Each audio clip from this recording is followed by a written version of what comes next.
Love, hate, challenge, motivation, lies, truth, impossible, virtue, morality, something beyond entertainment. Welcome to my stage of reality.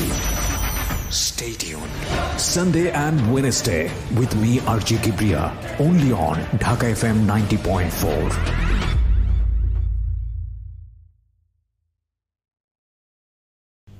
আসসালামু আলাইকুম, সবাইকে শুভেচ্ছা জানাচ্ছি Dhaka FM এর original YouTube channel থেকে www.youtube.com/dfm904। আপনারা সিক্রেটস এর আরেকটি এপিসোড শুনতে যাচ্ছেন। তবে শোনার আগে সবার প্রতি আমাদের বিশেষ অনুরোধ, আমাদের চ্যানেলটি সাবস্ক্রাইব করুন। সাবস্ক্রাইব বাটনটি এখানেই রয়েছে, ছোট্ট একটা ক্লিক করুন, পাশে একটা বেল বাটন আছে, প্লিজ অন করে নেবেন। সবাইকে আরজে কিবরিয়ার পক্ষ থেকে শুভেচ্ছা। এই অনুষ্ঠানটি শ্রোতাদের জীবন গল্প ভিত্তিক অনুষ্ঠান। এই অনুষ্ঠানে শ্রোতারা স্বেচ্ছায় নিজেদের জীবনের গল্প বলেন। শ্রোতারা যা এখানে বলেন তা সরজমিনে ইনভেস্টিগেটেড নয়, সুতরাং সেদিক থেকে বিশ্বাস অবিশ্বাস একান্তই আপনার নিজের। সম্পূর্ণ বিনোদনমূলক এই অনুষ্ঠানটি আমাদের ব্যক্তি জীবনে কখনো কখনো শিক্ষণীয় ভূমিকা রাখে। এই অনুষ্ঠানে যারা আসেন স্বেচ্ছায় অংশগ্রহণ করেন। এই অনুষ্ঠানে কনফেস করবার পরে কিংবা জীবন গল্প বলবার পরে তার ব্যক্তি ও সামাজিক জীবনে কোনো বিরূপ প্রভাব পড়লে সেটার জন্য রেডিও কর্তৃপক্ষ দায়ী নয়। প্রতিটি অপরাধ এবং ভুল দাঁড়িয়ে থাকে গোপন কিছু ঘটনার উপর। আমরা সেই গোপনকে আনতে চাই সবার সামনে, যে গোপন আপনাকে অপরাধ কিংবা ভুলের মূল কারণ দেখিয়ে দেবে। আপনি হয়তো নতুন করে ভাবতে শিখবেন কিভাবে অপরাধ থেকে দূরে থাকা যায়। আমরা অপরাধীকে দোষী বলার আগে কেন সে দোষ করেছে সেটা দেখাই, যাতে আপনি আর সেই ভুল না করেন। আমরা অপরাধকে নিরুৎসাহিত করতে অপরাধ কিংবা কোনো ভুলের নির্মম পরিণতি দেখাই, যাতে আপনাকে আমরা সেই জায়গায় না দেখি। আমরা বিশ্বাস করি প্রতিটি মানুষই সম্ভাবনাময়। কাউকে তার ভুল বা অপরাধের শাস্তি দেবার আগে আমরা তার ভুলের পেছনের গোপন সত্য সবার সামনে বলার সৎ সাহসকে সম্মান জানাই, যাতে আপনি সেই ভুল থেকে বাঁচতে পারেন। শুরু হলো সিক্রেটস, সামথিং বিয়ন্ড এন্টারটেইনমেন্ট। প্রিয় শ্রোতা, আপনাদের সবাইকে আমন্ত্রণ জানাচ্ছি ঢাকা এফএম 90.4 এর সিক্রেটস অনুষ্ঠানে। আমি আরজে কিবরিয়া আপনার সঙ্গে রয়েছি। তো মোটামুটি ডিসক্লেমার ছিল, সুতরাং আপনারা জানেনই অনুষ্ঠানের নিয়মকানুন মোটামুটি। আর শুরুতেই আমি আমার গেস্ট যিনি আছে তার সঙ্গে আপনাদেরকে একটু পরিচয় করে দিতে চাই। প্রথমে আপনার নামটা একটু বলেন প্লিজ। মোহাম্মদ দেলোয়ার হোসেন মানিক। দেলোয়ার হোসেন মানিক। মানিক ভাই, সবাইকে আমি সাধারণত যে প্রশ্নটা দিয়ে শুরু করি আমাদের এই অনুষ্ঠানটা, যে বয়স কত, জেলা কোথায় বা কি ইত্যাদি ইত্যাদি, মানে বেসিক যে বিষয়গুলো আছে। তার আগে আজকে একটু ব্যতিক্রম ঘটুক। আপনাকে আমি প্রথম যে প্রশ্নটা করতে চাই সেটা হচ্ছে, আপনি আমার স্টুডিওতে এসেছেন কাফনের কাপড় পরে, যেটা দেখতে পাচ্ছেন। এই কাপড়টা আপনি কতদিন যাবৎ পরে হাঁটেন? এই কাপড়টি আমি দীর্ঘ 1 বছর হয়নি, কিছু কম হবে। মানে আপনি যখনই ঘর থেকে বের হন এই কাফনের কাপড় পরে বের হন? হ্যাঁ। কারণটা কি? তো মানে এটা কি জানতে হলে কি পুরো স্টোরিটা জানতে হবে? না, ছোট করে বলা যাবে। হ্যাঁ, ছোট করে বলতে হলে, মানুষ মৃত্যু হয় সেও কাফনের কাপড় পরে, কিন্তু সে কাফনের কাপড়টা নিয়ে কবরে চলে যায়। সে কাফনের কাপড়ের মূল্যটা বোঝে না, কারণ সে কাপড়টা তখন পচে যায়। আর যারা মুর্শিদ প্রেমে মৃত হয়, যারা তার পীরের কাছে মৃত হয়, তারা কাফনের কাপড় পরতে পারে। শুধু আমি এই দুনিয়াতে মরে গেছি, একজন আমার থাপ্পড় দিল আমি তারে দিতে পারি না, একজন বকা দিল আমি তারে দিতে পারি না। আমার সব কিছুই আছে মানুষের মতো, কিন্তু স্বাভাবিক মানুষের মতো আমি ওই কাজগুলো করা যায় না। এই কাফনের কাপড়টা গায়ে দিলে, এটা গায়ে দিলে যেন আমার প্রতিনিয়ত মৃত্যুর কথা মনে হয়, আমি যেন কারোর সাথে খারাপ ব্যবহার না করতে পারি। আমার পীরেরও আদেশ আছে, যে কারণেই আপনি কাফনের কাপড়টা পরে ঘুরছেন, তাই কি? জি। আচ্ছা, স্টোরিটা আসলে এক অর্থে অন্যভাবেই শুরু হলো আমি বলবো, এবং সেটার এন্ডিং কি হবে সেটা একটু দেখার বিষয় আছে। তবে এখানে একটা কথা বলে রাখি প্রিয় শ্রোতা, আসলে কোনো কিছু গেস না করার জন্য আমরা বরং স্টোরিটা রিভিল করি, তারপরে আমরা বুঝতে পারবো যে কেন আজকে ওনার এই অবস্থা। তো আপনার নাম হচ্ছে, আপনি যেটা বলছিলেন, মানিক। জি। বয়স কত? বয়স 35 হবে। আমার 86-এ জন্ম। 35? 1986-এ। আচ্ছা, 35 বা তার কাছাকাছি বা তার এদিক ওদিক এরকমই হবে। ঠিক আছে। আর জন্ম জেলা কোথায়? আমার বাড়ি সাভার থানা, হেমায়তপুর। সাভার থানার হেমায়তপুর, জাউচর গ্রাম। আচ্ছা, ওকে। এখন থাকছেন বর্তমানে ঢাকাতে? হ্যাঁ। ঠিক আছে, শুরু করেন মানিক ভাই, ছোটবেলা থেকে যেখান থেকে বলার আছে। তো আমি সবাইকে আসসালামু আলাইকুম বলতে চাই, যে আমার মুসলমান ভাইয়েরা যারা আছেন। আমার জন্ম ঢাকা জেলায় সাভার থানায়। একটা গরিব ঘরেই আমার জন্ম, একদম সাধারণ ফ্যামিলি, খুবই গরিব। আমরা খুবই গরিব একদম ছিলাম। আমার বাপ চাচারা 5 ভাই 2 বোন। আমার আব্বা বড়। আমার আব্বাই শুধু আমাদের হেমায়তপুর গ্রামের বাড়িতে থাকে, আর আমার 3 চাচা এখনও মিরপুরে থাকে। স্বাধীনের পর থেকেই তারা মিরপুরে থাকে। তো আরেক চাচা সাভারে, উনি আবার ফার্নিচারের ব্যবসা। তো আমার 96-তে মনে আছে, 1996-এ আমার ছোট চাচারা আমার আব্বা মানে এলাকায় বিয়ে করাইবো। সব চাচারা এদিক সেদিক বিয়ে করছে, তো ছোট চাচারে বিয়ে করাবে এলাকায়। তো আব্বা বলল যে সবাই তো এদিক সেদিক বিয়ে করছে, তো তোরা আমগো এলাকায় বিয়ে করাই, গ্রামের একটা থাকবে। তো ওই ছোট চাচারে বিয়ে করানোর পরে শ্বশুর বাড়ির থেকে বলা হয়েছিল যে ওনাকে বিদেশ পাঠানো হবে। তো ছোট চাচারে বিদেশ আর পাঠায় না তারা বিয়ে করার পরে। না পাঠানে ছোট চাচা আমার আব্বারে প্রচুর চাপ দিতে থাকে। আচ্ছা, যে তুমি বড় ভাই বিয়ে করাইছো, আমার বিদেশ পাঠাইবা বইলা, ওখান থেকে তো আর আমার বিদেশ পাঠায় না, তাহলে তুমি ব্যবস্থা করো। আচ্ছা। ওই ব্যবস্থা করতে গিয়ে আমার দাদার যে ভিটা বাড়িটা ছিল, ওই ভিটা বাড়িটা আব্বা এক পর্যায়ে দাদারে বিক্রি করে দিতে বলে। ওকে। বিক্রি করে দিলে ছোট চাচারে বিদেশ, আব্বার আশাটা এই ছিল যে ছোট চাচারে বিদেশ পাঠালে আমার ছেলে পেলে বড় হইতেছে, আমার ছেলে পেলেও যদি একটা বিদেশ নিয়ে যায় আমরা একটু সচ্ছল হতে পারবো। জি। তো সেখান থেকে ছোট এক পর্যায়ে আমাদের ওই বিটাটা ছাড়া থাকার আর কোনো জায়গা নেই। আচ্ছা। ওটাই আমাদের একমাত্র থাকার জায়গা। আচ্ছা।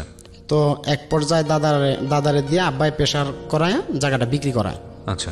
বিক্রি করায় আমরা নানির বাড়িতে চলে আসি। ওকে। আমরা নানির বাড়িতে থাকতে শুরু করি। কয় ভাই বোন ছিলেন আপনারা? আমরা 3 ভাই 1 বোন। আমি সবার বড়। ওকে। আমার আরো 2 ভাই 1 বোন আছে। তো সেখান থেকে নানির বাড়িতে চলে আসার পরে নানির বাড়িতে অনেক প্রায় 4-5 মাস থাকলাম। তখন 98-এর বন্যা। আচ্ছা। 98-এর বন্যা আমাদের এত অভাব যা বলার বাহিরে। তো প্রায় আমি তো বড় লক্ষ্য করি যে যদি ভাত রান্না হয় অনেক সময় আমরা 3 ভাই বোন, আব্বা এঘরে না খাওয়া তো আর মা খাইতে পারে না। জি। তো তখন অনেক সময় দেখি যে মা পাতিলে ভাত থাকে না, আমরা অনেক সময় বইলা ফেলাই আর একটু ভাত দাও, পেটে খিদা না থাকলেও বইলা ফেলাই। কিন্তু এই চিন্তাটা করি না যে মা খাইলো না খাইলো। এই লক্ষ্যটা আমি অনেকদিন ফলো করার পরে চিন্তা করলাম যে না, আমি বাড়িতে থাকবো না, একটু বাইরে কাজকাম করলে। তখন আমার বয়সও অনেক কম, আমি এক জায়গায় বাসায় কাজে চলে যাই। তার আগে কি লেখাপড়াটা হয়নি? একদমই হয়নি। লেখাপড়া হ্যাঁ হয়েছে। কোন ক্লাসের ঘটনা এটা? আমি ক্লাস 3 পর্যন্ত পড়ছি। ওই সময়কার ঘটনা এটা? হ্যাঁ। ওকে, তারপর? 98-তে। আচ্ছা। পরবর্তীতে নানির বাড়ি থেকে আমরা চলে আসি আরেকজনের বাড়িতে। নানির বাড়িতে নানান কথাবার্তা, মানে শ্বশুর বাড়িতে থাকা তো আরেক রকম, যেটা আমার নানির বাড়ি মানে আমার আব্বার শ্বশুর বাড়ি। জি। তো ওইসব কথাবার্তা না শুনতে পারে আমার আব্বা আরেক বাড়িতে চলে আসে। সেটা হলো আমাদের নানির বাড়ির পাশেই এক ভদ্রলোকের বাড়ি, ওনার বাড়ি চাঁদপুরে। আচ্ছা। তো উনি নতুন বাড়ি করছে, তো আব্বারে বললো যে আপনি আমার এখানে এসেই থাকেন, আমি থাকি না, মাঝে মধ্যে আসি, আপনার এসব বাড়িটাও পাহারা দেওয়া হবে, আপনাদের একটা থাকার জায়গা হলো। জি। তো ওখান থেকেই মূলত আমি ওই অভাবটা দেখা চিন্তা করি যে কিভাবে একটু কাজ করা যায়। কাজ করলে হয়তো বা একটু একজনের ভাতটা তো বেঁচে যাবে, আমি না খাইলে তো ওই ভাতটা আমার মা খাইতে পারবো, মানে কোন রকম ভাতের ব্যবস্থাটুকু হোক। হ্যাঁ, যে আমি যদি ঘরে না খাই তাহলে ওই ভাতটা আমার মা খাইতে পারবো। রাইট। তাহলে মার না খায়া থাকা লাগতেছে না। জি। তো সেখান থেকে ওই চিন্তাটা আমি নিজেই করি। তো ওই ভদ্রলোক যার বাড়িতে আমরা থাকলাম, আসগর সাহেব, উনি আমারে এক বাসায় নিয়ে কাজে দেয়। আচ্ছা। ওনার সমন্দির বাসা সম্ভবত ইব্রাহিমপুরে, মিরপুর ইব্রাহিমপুরে। জি। ওখানে আমি অনেক ছোট কান্নাকাটি করি। ওখানে কাজ করতে গিয়ে আমি ওনার এক বাচ্চা ছিল, ভদ্রলোকের ছোট বাচ্চা, ওরা আমি কোলে করে নিয়ে রাখতাম, প্লাস মাঝে মধ্যে অন্য কাজও করতাম। আচ্ছা। তো ওখানে 5-6 মাস থাকার পরে আমার আব্বা একদিন দেখতে গেল আমারে। আচ্ছা। তো ওনারদেরও কাজের লোকের প্রয়োজন, হঠাৎ করে আমার আব্বা আসছে গেটে, ওনারে ফিরাই দিছে। আচ্ছা। আর দেখতে দেয় নাই যে আমি যদি কান্নাকাটি করে চলে যাই আব্বার সাথে, আচ্ছা তাহলে ওনাদের তো আর কাজ হবে না। আচ্ছা তো সাহেব আমারে ভালোবাসতো, কিন্তু আমি তো ছোট, কাজে তো মন বসে না। জি। তো সেখান থেকে আমি 8 মাস কাজ করি। আব্বারে তো ফিরাই দিল, মাঝে মধ্যে আবার টেলিফোনে ফোন করে বাজার থেকে। তো ওখান থেকে মনে করেন যে 8 মাস কাজ করার পরে ঈদ চলে আসে। কি কাজ করতেন ওই সময়টাতে ওখানে? ওখানে আমি এক কথা ওনাদের বাসায় থালাবাটিও মাজছি অনেক সময়।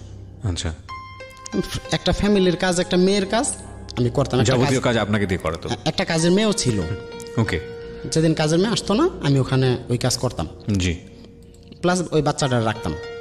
ওখান থেকে 1 বছর পরে 8 মাস পরে আমি চলে আসলাম। ঈদ আসলো। জি। ঈদে আমার মনে হয় যে 300 না 400 টাকা দিল। এটা 1997 সালের বা 98 সালের গল্প। পরে চলে আসলাম। মারে একটা কাপড় দিল, আবারে কিছু দেয় নাই, শুধু মারে একটা শাড়ি কাপড় দিছিল আর আমারে 300 টাকা দিছিল। আচ্ছা। ওই টাকাটা নিয়ে পরে আমি বাড়ি চলে গেলাম। বাড়ি চলে গেলে আর আসি না আমি কাজে, এখানে আর আসি না, আমার ভালো লাগে না। আচ্ছা। পরবর্তীতে আমাদের 98 বন্যা হয়ে গেল। 98 বন্যাতে তো আরও মানে কোনো কাজই নাই, আমার আব্বার কোনো কাজই নাই। বন্যাতে পুরা আব্বা কৃষি কাজ করতো, তো বন্যাতে জমি সব ডুবা যাওয়ার কারণে কৃষি কাজ আর হয় না। আচ্ছা। তো আমাদের এক পর্যায়ে এত বিপর্যয় বলার বাহিরে। হাওলাত ঋণ কয়দিন করা যায়? জি। তারপর আবার কিস্তি ছিল আমাদের, মানে সাপ্তাহিক কিস্তি ছিল। আব্বা কাজ করলে সেই কিস্তি দিত। তো 98 বন্যাতে আমরা একটা নৌকা কিনলাম। আচ্ছা। তাও বাকিতে 500 না 600 টাকা একটা নৌকা কিনলাম। তো আব্বার আমি ওই নৌকাটা চালাই।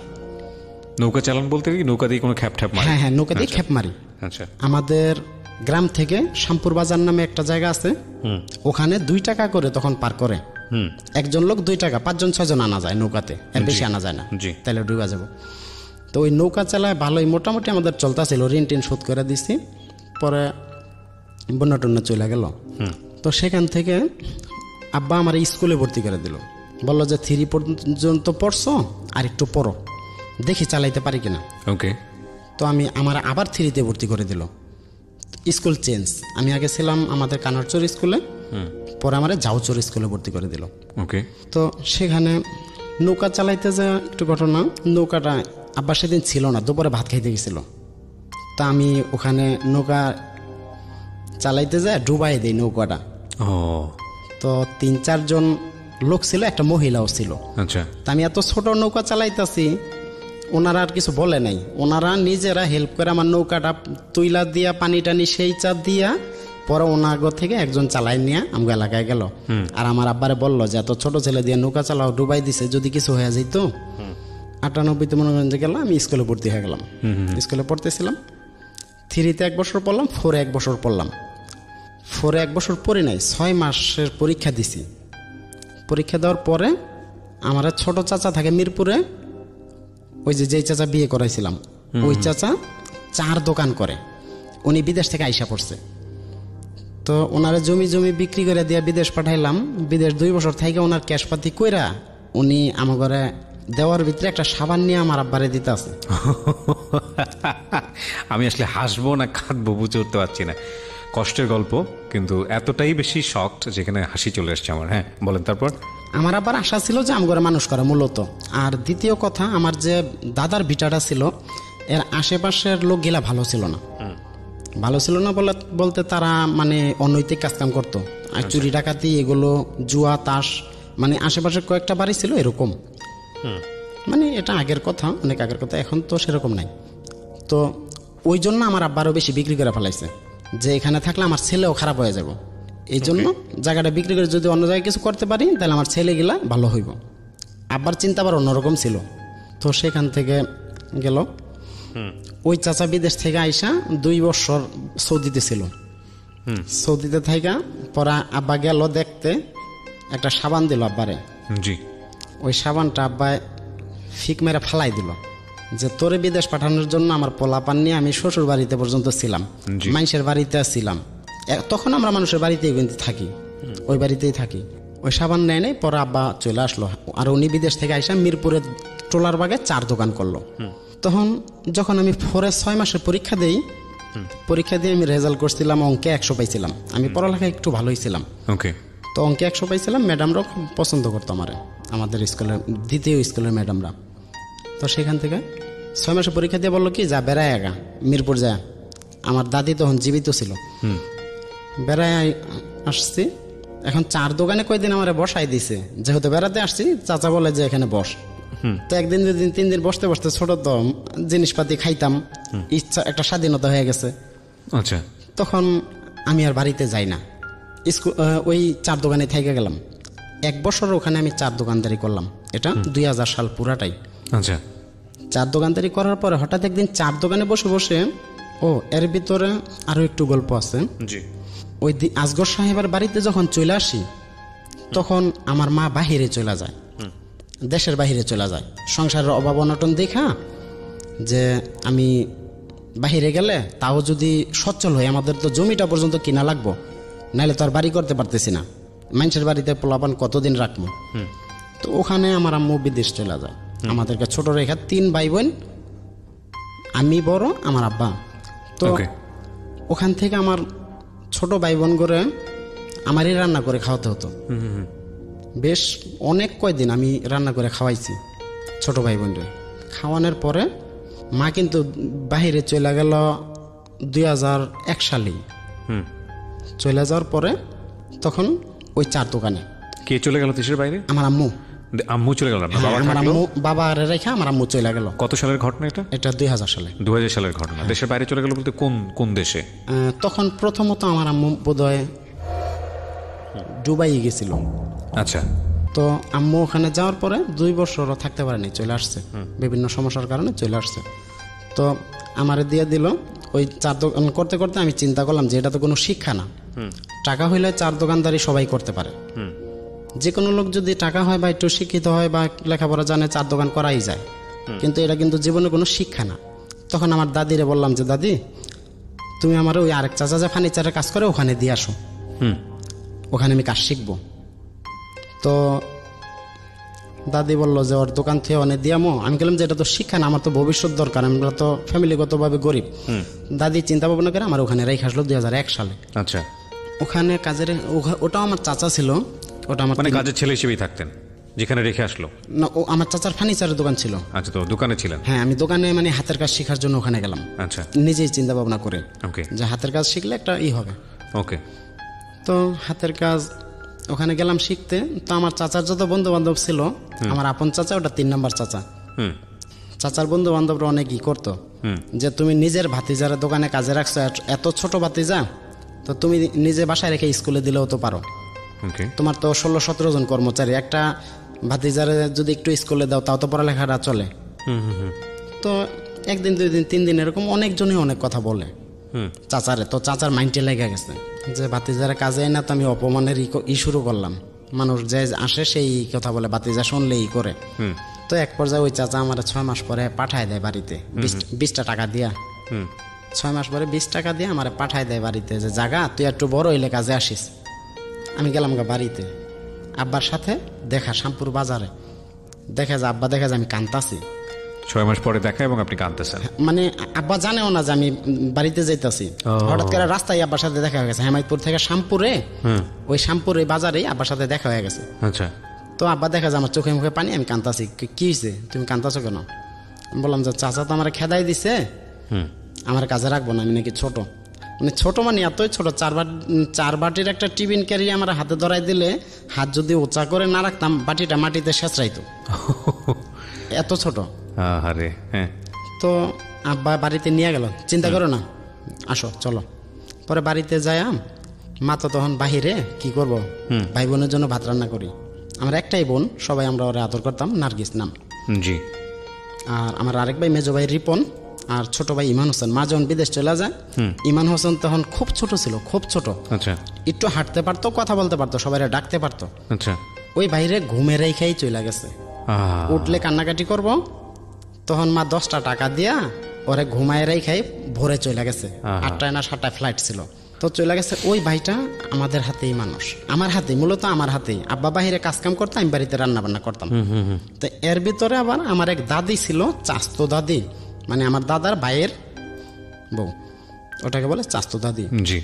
তো উনি বলল যে দেখ তোরা তো আমগো আপনজন, মানুষের বাড়িতে থাকবি কে, আমগো বাড়িতে থাক, যে কয়দিন না বাড়িঘর করতে পারো আমগো বাড়িতে থাক। জি। আব্বা চিন্তা করলো যে যেহেতু আত্মীয় আমার আপনজন রক্ত, তখন আমার ওই দাদাও জীবিত ছিল। জি। তো ওখানে যায় একটা ছোট্ট ছাপড়া করে থাকি, ছাপড়া ঘর দিয়ে, ছোট্ট একদম ছোট্ট, একটা চৌকি ফেলাইলে আর একটু জায়গা থাকে। তো দাদির বাড়ি, ওই দাদির বাড়িতে আমরা থাকি, প্রায় অনেক বছর ছিলাম ওখানে। তো এর ভিতরে ভাত টাত রান্না করি, এই সেই করি, মানে আমার কাজে রান্না করা, না হলে এরা খাইব কি, আব্বা তো কাজে থেকে আর আনলে তো পুরুষ মানুষ বিরক্ত হয়ে যায়, তো ভাই বোনের জন্য এত কষ্ট করা। জি। তো এর ভিতরে আমার আরও 1 বছর চলে গেছে, আমি একটু বড় হয়েছি, আবার মনে করেন যে 2003-এ যায় কাজে লাগছি। আচ্ছা। আবার ওই চাচার দোকানে আমি গেছি, আচ্ছা, যে আমি এই কাজই শিখবো, যেহেতু আমার খেদাই দিস আমি এটাই শিখবো। কি যেন ছিল কাজটা? ফার্নিচারের ডিজাইনের কাজ, ফার্নিচারের ডিজাইন করা, নকশা করা। জি। তো ওই চাচার দোকানে যে আমি কাজ শিখতেছিলাম। পরে 3 বছর ওনার ওখানে ছিলাম পেটে ভাতে। পেটে ভাতে বলতে এমন পেটে ভাতে, দোকানে আমি কোনো চাচা বলে পরিচয় দিতাম না, দোকানে ছিলাম আমি কর্মচারী। আচ্ছা। আর ওনার দোকান থেকে যখন বাইরে আইতাম তখন রাস্তায় চাচা বাতিজা, কিন্তু দোকানে যদি আমি চাচা বাতিজার অধিকার দেখাইতে যাই, কর্মচারীরা আমার কাজ শিখায় না। আচ্ছা আচ্ছা। মানে আলাদা একটা অধিকার, চাচা বাতিজা দোকানে একটা দায়িত্ব আছে, দেখাশোনা আছে, কিন্তু সেই অধিকারটা আমি কখনো তাদের, আমার ছোটকাল থেকে অহংকার নাই, এটা একটা জিনিস, আমি কখনো তাদের সাথে ওই ক্ষমতা নিয়ে কথা বলতাম না। ওরা যা বলতো বরং ওইটাই শুনতাম। তো আমার ওস্তাদ ছিল, বড় ওস্তাদ হোসেন নাম, সুজন ভাই ছিল, হোসেন ছিল, অনেক ছিল, 16-17 জন, অনেক সময় লাগে নাম বলতে। জি। তো এই হোসেন চাচা, বাবু চাচা, এরা মিলে আমার কাজ কাম শিখাইলে আমি শুক্রবার আসলে আমার টাকা দিত 20 টাকা করে। মানে এই শুক্রবার থেকে ওই শুক্রবার গেলে 20 টাকা, এর ভিতর আর কোনো টাকা নেই। মাসে আমার বেতন 80 টাকা। আচ্ছা। চাচা প্রতি শুক্রবারে 2 কেজি গরুর মাংস নিয়ে যায়, পিঠা বানায়, এই করে ওই করে। তো বাতিজা দোকানে পইরা মরে, কোনো খবর নেই। মানে বাতিজার কোনোই নাই, বাতিজার যে মা বাহিরে যে একটা ভালো মন্দ নিয়ে বাসায় খাওয়াইলে কোনো সমস্যা হয় না বা মন ভালো থাকে, এগুলোর ভিতরে সে নাই। আচ্ছা। সে তার আত্মীয় স্বজন, শ্বশুর বাড়ির লোকজন নিয়ে ব্যস্ত। তো এর ভিতরে চাচার দোকানে আমার আব্বা বা আমার দাদি যদি যাইতো, বলতো যে যা চা নিয়ে আয়, আমারে কইতো যা বাতি যা চা নিয়ে আয়। যখন ওনার শ্বশুর বাড়ির লোকজন আসতো তখন বলতো যা বাতি যা আরসি নিয়ে আয়। নিজের মা আর ভাই আসলে চা নিয়ে আয়, আর ওনার শ্বশুর বাড়ির আত্মীয় আসলে আরসি নিয়ে আয়। তো এগুলো আমার খারাপ লাগতো আসলে, যে নিজের রক্ত থিয়া শ্বশুর বাড়ির টান টানে, সেটা তার ব্যক্তিগত ব্যাপার। আমরা তো চাচাবাতি জানা, কর্মচারী আর মাহাজন। জি। তখন কষ্ট করে আমি 2005 সালে না 6 সালে, 2005-এ এক বান্ধবীর বিয়ে খাইতে যাই। আচ্ছা। বান্ধবী বলতে আমার খালাতো বোনও হয়, আবার বান্ধবীও। ওনার বিয়ের দাওয়াত পরে ওই চাচার দোকান থেকে বের হয়ে আমি বিয়ের দাওয়াত খাইতে যাই। আচ্ছা। তো ছুটি নিয়ে গেছিলাম 3 দিনের, আমি থাকছি 5 দিন। 5 দিন থেকে দোকানে আসছি শনিবারের দিন। আসার পরে উনি বলল কি যে কয়দিন ছুটি দিছি, 3 দিন ছুটি দিছি, তুমি 5 দিন থেকে আইছো। এই বইলা আমার হাতে খাইটা নিয়ে, যেটা দিয়ে আমি কাজ করি কাঠের, হাতুর না, হাতুরের বদলে আরেকটা আমাদের কাঠের যন্ত্র থাকে, ওটা বলে খাইটা, ওটা দিয়ে একটা বাড়ি মারে আমারে। বাড়ি মারলে আমি মাথা নিচু করে হলে বাড়িটা মাথায় লেগে যায়। মাথায় লেগে যাওয়ার সাথে সাথে মাথাটা ফাইটা যায়, পুরাটা মাথা ফাইটা, সাদা শার্ট গায়ে ছিল, রক্তে আমার শরীরটা ভাইসা যাইতেছে। তখন জুনিয়র ওস্তাদেরা আমার দৌড়াদৌড়ি করে নিয়ে হাসপাতালে ভর্তি করলো, সাভার জেনারেল হাসপাতালে। আচ্ছা। ওখানে আমি 2 দিন ছিলাম ভর্তি, সেলাই টেলাই করলো, 5টা সেলাই লাগছিল। তো 2 দিন থাকার পরে আমারে ওনার বাড়িতে নিয়ে গেল তখন। আচ্ছা। তো আমার আব্বা তো তার আপন ভাই, আমার আব্বা আবার 15 দিন 20 দিন পর আসে দেখতে যে ছেলে কেমন আছে, কি আসে বিষয়। আমাদের আবার তখন তো হেমায়তপুর, আমগো শ্যামপুর, জাউচর কোনো জায়গায় বাজার ছিল না। বাজার ছিল এক হেমায়তপুর, আর আমরা হাট করতাম সাভারে, শনি মঙ্গলবারে হাট। সাভারে নৌকা দিয়া হাট কইরা ট্রলারে যাইতো, হাট করে আবার বাড়িতে নিয়ে যাইতো। তখন বাজার ব্যবস্থা এমন ছিল। তো আমার বাসায় নিয়ে রাখছে, আর আব্বা যখন দোকানে যায় তখন কয় যে পোলা ইয়ে গেছে, সাইডে কাজে গেছে। তখন আব্বা যদি দেখে যে মাথায় ব্যান্ডেজ সেলাই করে, আমার রাখবো না, অনেক রাগারাগি করবো। জি। এই ইয়েতে চাচা নিয়ে বাসায় রেখে দেয়। 1 মাস আমার মাথা ভালো হয়, পরে আমার দোকানে নিয়ে আহে। তা আমার কইছিল যে তুইও কোষ যে সাইডে যেন গেছিলি। তা আমি তাই বলছি। তো আব্বা তো বাপ মার মন সন্তানের প্রতি অন্যরকমই থাকে, খুব স্বাভাবিক। তখন আব্বা বুঝতে পারছে যে আমার হয়তো পোলার কিছু হয়েছে। পরে মাথায় হাতায় দেখে যে সেলাই করা। কী ছিল? আমি কি কিছু না, এই ব্যাপার। উনি আসলে যাই না মারে নাই, উনি হয়তো বা গায়ে মারছিল, আমি মাথা নিচে করে ফেলাইছি, মাথায় লাগছিল, আচ্ছা। তো এই বলে কাটাই দিই। তা আসলে আমার চাচা গায়ে মারছিল, আমি মাথা নিচে করে ফেলাইছিলাম, এটাই সত্যি ঘটনা। 2000 ভাই বোন, তখন আমি যখন কাজ শিখি, ভাই বোন ছোট বোন রান্না করে, ছোট বোন তখন ছোটই, আব্বাই রান্না করে আইসা মা আইসা পড়লো। আইসা 6 মাস ছিল। আচ্ছা ওই চাস্তো দাদাগো বাড়িতে থাকা অবস্থায় মা আবার চলে যায়। আচ্ছা আচ্ছা। তখন বাহারাইন ছিল, তো বাহারাইন যায় থাকতেছে। আর ছোট ভাই বোন এদিক দা মনে করেন যে অমানুষ হইতেছে। অমানুষ বলতে লেখাপড়া হয় না, রান্না বান্নার লোক নাই, গুইরা বেড়ায় যার যা মন চায়। জি, মানে ফ্যামিলিতে শাসন করার মতো, দেখার মতো কেউ না থাকে, কেউ নেই, আপাতত সারাদিন কাজেই থাকে। জি। তো সেই পর্যায়ে আমি 2006 সালে আমার বেতন ধরে 2000 টাকা মনে হয়, মানে চাচায় খাওয়া টাওয়া দিব, 2000 টাকা বেতন ধরে। তো বেতন ধরলে ওই সময় আমার নামে ব্যাংকে অ্যাকাউন্ট, মা যে বাহিরে আবার গেল, টাকা পয়সা পাঠায় সাবার উত্তরা ব্যাংকে আমার নামে অ্যাকাউন্ট করা। আচ্ছা। তো অ্যাকাউন্ট করা, মা টাকা পাঠায়, ওই ব্যাংকেই থাকে, ওখান থেকে যা লাগে আবার নিয়ে যায়, আমি উঠাই দিয়ে নিয়ে যায়। আমি তখন ছোট ছিলাম, তারপর আমার নামে অ্যাকাউন্ট, আমি বড় ছিলাম। জি। ওই টাকা পয়সা আব্বা আসে তুলা দিই, যা লাগে দিতাছি। তো আমি ছোট থেকে একটু বেশি ছিলাম, মানে চঞ্চল ছিলাম। তো আমারও মাঝে মধ্যে টাকা আমিও তুলতাম বলতে ওই আমার চাচা, যে চাচার কাছে কাজ শিখি, 15-16 জন কর্মচারীর বেতন ঠিক মতো দেয় না। জি। অনেক সময় আমার বলে কি, যা বাতি যা, ব্যাংকে থেকে 5000 টাকা উঠাই নিয়ে আয়, আমি তোরে দিয়ে দেবো না। তো আমি যাই তুলা দিই আমার ওস্তাদ, মানে আপনার ব্যাংক অ্যাকাউন্ট থেকে? আমার অ্যাকাউন্ট থেকে। আচ্ছা। ওনার অ্যাকাউন্ট ছিল কিনা আমি জানি না, মানে আমার কাছে হাওলাত চাইতেছে যে 5000 টাকা এনে দেয়, আমি দিয়ে দেবো। আচ্ছা। তো 5000 টাকা দিছি। হ্যাঁ, পরবর্তীতে আমার টাকা দেয় 500, 1000, যাবাতে যা ব্যাংকে থুয়ায়। তো 500, 1000টা আমি আনলাম 5000, এখন 500 দেয়। 500 লেগে কি ব্যাংকে থোয়া যায়? ওইটা যাই না, 500 টাকা আমি খরচ করে ফেলাই, 1000 টাকা দেয়, আমি খরচ করে ফেলাই। জি। আমি প্রায় 25-30 হাজার টাকা ওনারা আইনা দেওয়ার মারফতে এমনি এমনি আমি খরচ করে ফেলাই। কিন্তু আব্বা মনে হয় কিছু বুঝতে পারছে যে আমি টাকা হয়তো বা খরচ করি, উনি চেক বই নিয়ে গেছে গা আমার থেকে। আচ্ছা। তো আমি চেক বইয়ের একটা সাদা পাতা ছিল, তখন এটিএম কার্ড কিছু ছিল না। চেক বইয়ের 10 পাতার বুকের ভিতরে একটা সাদা পাতা ছিল, ওটা জমা দিলে আর একটা বই দিয়ে দিত। আচ্ছা। তখন এত ডিজিটাল ছিল না চেক বই। ওকে। ওই চেক বই ওটা থাকা অবস্থায় সাদা পাতা আমি সিরা রেখা জমা দিয়ে আরেক বই নিয়ে নিছি। তো আব্বা মনে করে যে বই তো আমার কাছে, টাকা তুলবো কিভাবে? রাইট। কিন্তু আমি ওই চেক বই দিয়ে টাকা তুলা ফেলাই। আচ্ছা। এরকম করতে করতে প্রায় অনেক টাকাই আমি নষ্ট করছি, বাড়ির মার টাকা ওগুলো। তো নষ্ট করার পরে হঠাৎ একদিন আব্বা বলে যে জায়গা কিনবো, জায়গার বায়না করবো, টাকা দাও। ওই টাকার আমি দিতে পারি না। ওই যে চাচার মাধ্যমে খরচ করে বলেছে, এখন চাচার কথা বললে চাচাই ছোট হয়, আমার ওস্তাদ তারাও ছোট করতে পারি না। জি। তখন আমি পালায়া সিলেট চলে যাই। আব্বারের সামনের দোকানে বসায় রেখে পিছনে ওয়াল টপকায়া 500 টাকা ব্যাংকে থেকে তুইলে আমি সিলেট গেছি। যখন আপনি সিলেট যান তখন আপনার বয়স কত আনুমানিক? এটা 6-এর আগের ঘটনা, 2006 সালের আগের ঘটনা। কিছু আগে, পুরোপুরি আগে না। জন্ম হয়েছে কত সালে? 86-তে। 86 সালে। ওকে। আমি সিলেট পালায় চলে গেছি। আমার হাতে তখন ফোন ছিল, আমি আবার 2002 সাল থেকে ফোন ব্যবহার করি। মানে ওই যে মা বাহিরে যে কথা বলা লাগে, 50 টাকা মিনিট কথা বলি তখন বাহিরে। তো সিলেট একটা মোবাইল নিয়ে গেছিলাম, বাটো মোবাইল, সাজেন, তখন তো টাচ মাছ এত বাইরে নেই। ওই মোবাইলটা নিয়ে গেছি। পরে তো ওখানে আমার ফোন দিছে আব্বা, অন্য লোক দিয়া, যে তোর আব্বা হাসপাতাল ভর্তি, ব্যাংকে তো টাকা পয়সা সব তোরে ছাড়া তো কেউ উঠাইতে পারবো না, তাড়াতাড়ি চলে আয়, তোর আব্বা হাসপাতাল। মানে কথাটা মিথ্যা বলা হয়েছিল, এই জন্য জানি আমি চলে আসি। বুঝতে পারছি আমরা। হ্যাঁ। ওই সিলেট যে আমি একজনের কাছে 12-13 দিন কাজ করছি। আচ্ছা। উনি আর কাজের বেতন দেন। আমি বললাম যে আমার বাড়িতে আব্বা হাসপাতাল ভর্তি, আপনি আমার ভাড়ার টাকা দেন, আমি চলে যাই। উনি আমার ভাড়ার টাকাও দিতে পারে না। তো ভাড়ার টাকা না দিতে পারায় আমি ওই মোবাইলটা বিক্রি করেই চলে আসি। আচ্ছা। 1800 টাকাতে কিনছিলাম, 1200 টাকা বিক্রি করে আমি আইসা দিই। তখন আব্বা বললো যে একটু শাসন করছে, ধমক টমক দিছে, যার এরকম করো না, আমরা তো গরিব মানুষ, জায়গা জোগা রাখন লাগবো, এইভাবে যদি নষ্ট করো। কিন্তু তখন আমি এই জন্য বলতে পারি না চাচার কথা যে চাচা এরকম করাইছে আমারে। যদি সে 5000 নিচে 5000 দিত, আমি রেখাইতাম। তখন আমার বেতনও কম ছিল। একটা মোবাইল পছন্দ হয়েছে কিনতাম, একটা শার্ট পছন্দ হয়েছে কিনতাম। মানে মোবাইলের প্রতি আমি প্রচুর আসক্ত ছিলাম ছোট থেকে। অনেক মোবাইল আমি ইউজ করছি, অনেক মডেল।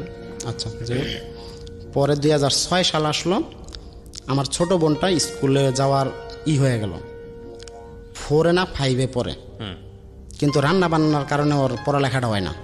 তো আমরা ছেলে মানুষ যে কোনো জায়গায় চলতে পারবো যদি শিক্ষিত নাও থাকি। যে একটা মেয়ে মানুষ যদি শিক্ষিত না হয় তার দুর্নামের শেষ নাই। সেরকম ঘরে আমরা বিয়েও দিতে পারবো না।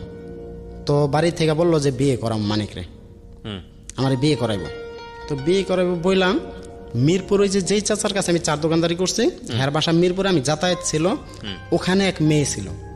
ওই চাচিগো এমনি গল্প টল্প শুই না, তো বললাম যে আমার এই মেয়ের পছন্দ হয়। নাম ছিল নাজমা, ওনার বাড়ি ছিল বরিশাল। ওই মেয়েটা আব্বার কইরা গার্জিয়ানের সাপেক্ষে সবাই থাকার সহমতে আমি বিয়ে করি। তো মিরপুর ছিল একটু আধুনিক ছিল, যেহেতু ওর জন্ম ঢাকায়, বাইরে উঠছে ঢাকায়, কিন্তু আমরা ঢাকায় থেকেও আধুনিক হইতে পারি নাই, উনি একটু বেশি অ্যাডভান্স। তো হঠাৎ আমার মূলত কিন্তু বিয়ে করানো বাড়িতে রান্না বান্নার জন্য, যেন আমার ছোট বোনটা পড়ালেখা করতে পারে। আচ্ছা, মানে আমি এদের এক তো বাপ মার চিন্তা করে কাজে গেলাম, দ্বিতীয়ত অল্প বয়সে বিয়ের মত দিলাম যে ভাই বোনের পড়ালেখা হোক। আচ্ছা, এই জন্য আমি অল্প বয়সী বিয়ে মত দিলাম। তখন আমি যেই বেতন পাই বিয়ের যোগ্য না, সংসার চালানোর মতো যোগ্যতা। আপনার পরিবার থেকে দেখা হবে? হ্যাঁ, পরিবার থেকেই করানো হয়, আব্বা নিজেই করায়। মা তো তখন দেখা হচ্ছে আর কি, তখনও করায়নি আর কি। হ্যাঁ, মা তখন কিন্তু বাহারাইন থাকে। হ্যাঁ, এই জন্য রান্না বান্নার সমস্যা, মেয়ে দেখতেছে। পরে বললাম যে তোমার যদি পছন্দ থাকে বলো। তা আমি তখন প্রেম টেম ছিল না, ওই বাসায় যাইতে যাইতে ওরাই পছন্দ হয়েছে, আমি সরাসরি বইলা দিছি। কারে পছন্দ হয়েছে? ওই যে নাজমা নামে মেয়েটারে। আচ্ছা, আপনার বাড়ির আশেপাশে থাকতো? না, উনি তো মিরপুরে থাকতো, আমার চাচার বাসায় ভাড়া থাকতো। মানে আমার চাচা যে বাসায় ভাড়া থাকতো, ও নাজমা ওই বাসায় ভাড়া থাকতো, আর বাপ মা সহ। ওকে। তোর বাপ মা সহমতে সবাই একসাথে বিয়ে করলাম। করার পরে ওই নাজমা নামের মেয়েটা বাড়িতে নিয়ে গেছি আমরা, কিন্তু ওই দাদার বাড়িতে তখন থাকি, এখন আমরা বাড়ি করি নাই। তো ওই বাড়িতে নিয়ে যাওয়ার পরে উনি একদিনও থাকে না। বিয়ে করে নিয়ে যাওয়ার পরে? হ্যাঁ, বিয়ের পরে নিয়ে গেছি, নিয়ে যাওয়ার পরে একদিন ওই মেয়েটা আমাদের বাড়িতে আর থাকে না। থাকে না কেন? থাকে না কেন, উনি গ্যাস ছাড়া রান্না করতে পারবে না। আচ্ছা। উনি শহরে থাকছে, ওনারে নিয়ে শহরে বাসা ভাড়া থাকুন লাগবো। আচ্ছা। তো আমি তো বিয়ে করছি মূলত গ্রামের কাজের জন্যই, কিন্তু ওনার ওটা হয় না। ওনার হইলো শহরে বাসা ভাড়া নিয়ে থাকতে হবে, গ্যাসে রান্না করব। 3 মাস অনেক কষ্ট করে বোঝায় শুই না থাকছি বলতে কি, ওর তো বাড়িতে নেওয়াই যায় না। আমি মাঝে মধ্যে আইসা অনেক থাকি শ্বশুর বাড়িতেই। 2 সম্বন্ধী ছিল, আর কেউ ছিল না, শ্বশুর শাশুড়ি ছিল, ওনাদের বাড়ি বরিশাল ছিল। তো ওই বিয়ে করার পর 3 মাস পরে এক পর্যায়ে আমাদের আর বনিবান্ত হয় না, আমাদের তো মূল কাজটা হইতাছে না, যে কারণে বিয়ে করা। তো রাগারাগি, ঝগড়াঝাটি, মারধর, এই পর্যায়ে ও বলে যে আমি ভাত খাবো না, মানে তোমার সংসার করবো না, তোমার সংসার আমি করবো না। তো মেয়ের অন্য জায়গায় সম্পর্ক ছিল, এটা আমি বুঝতে পারছি পরে।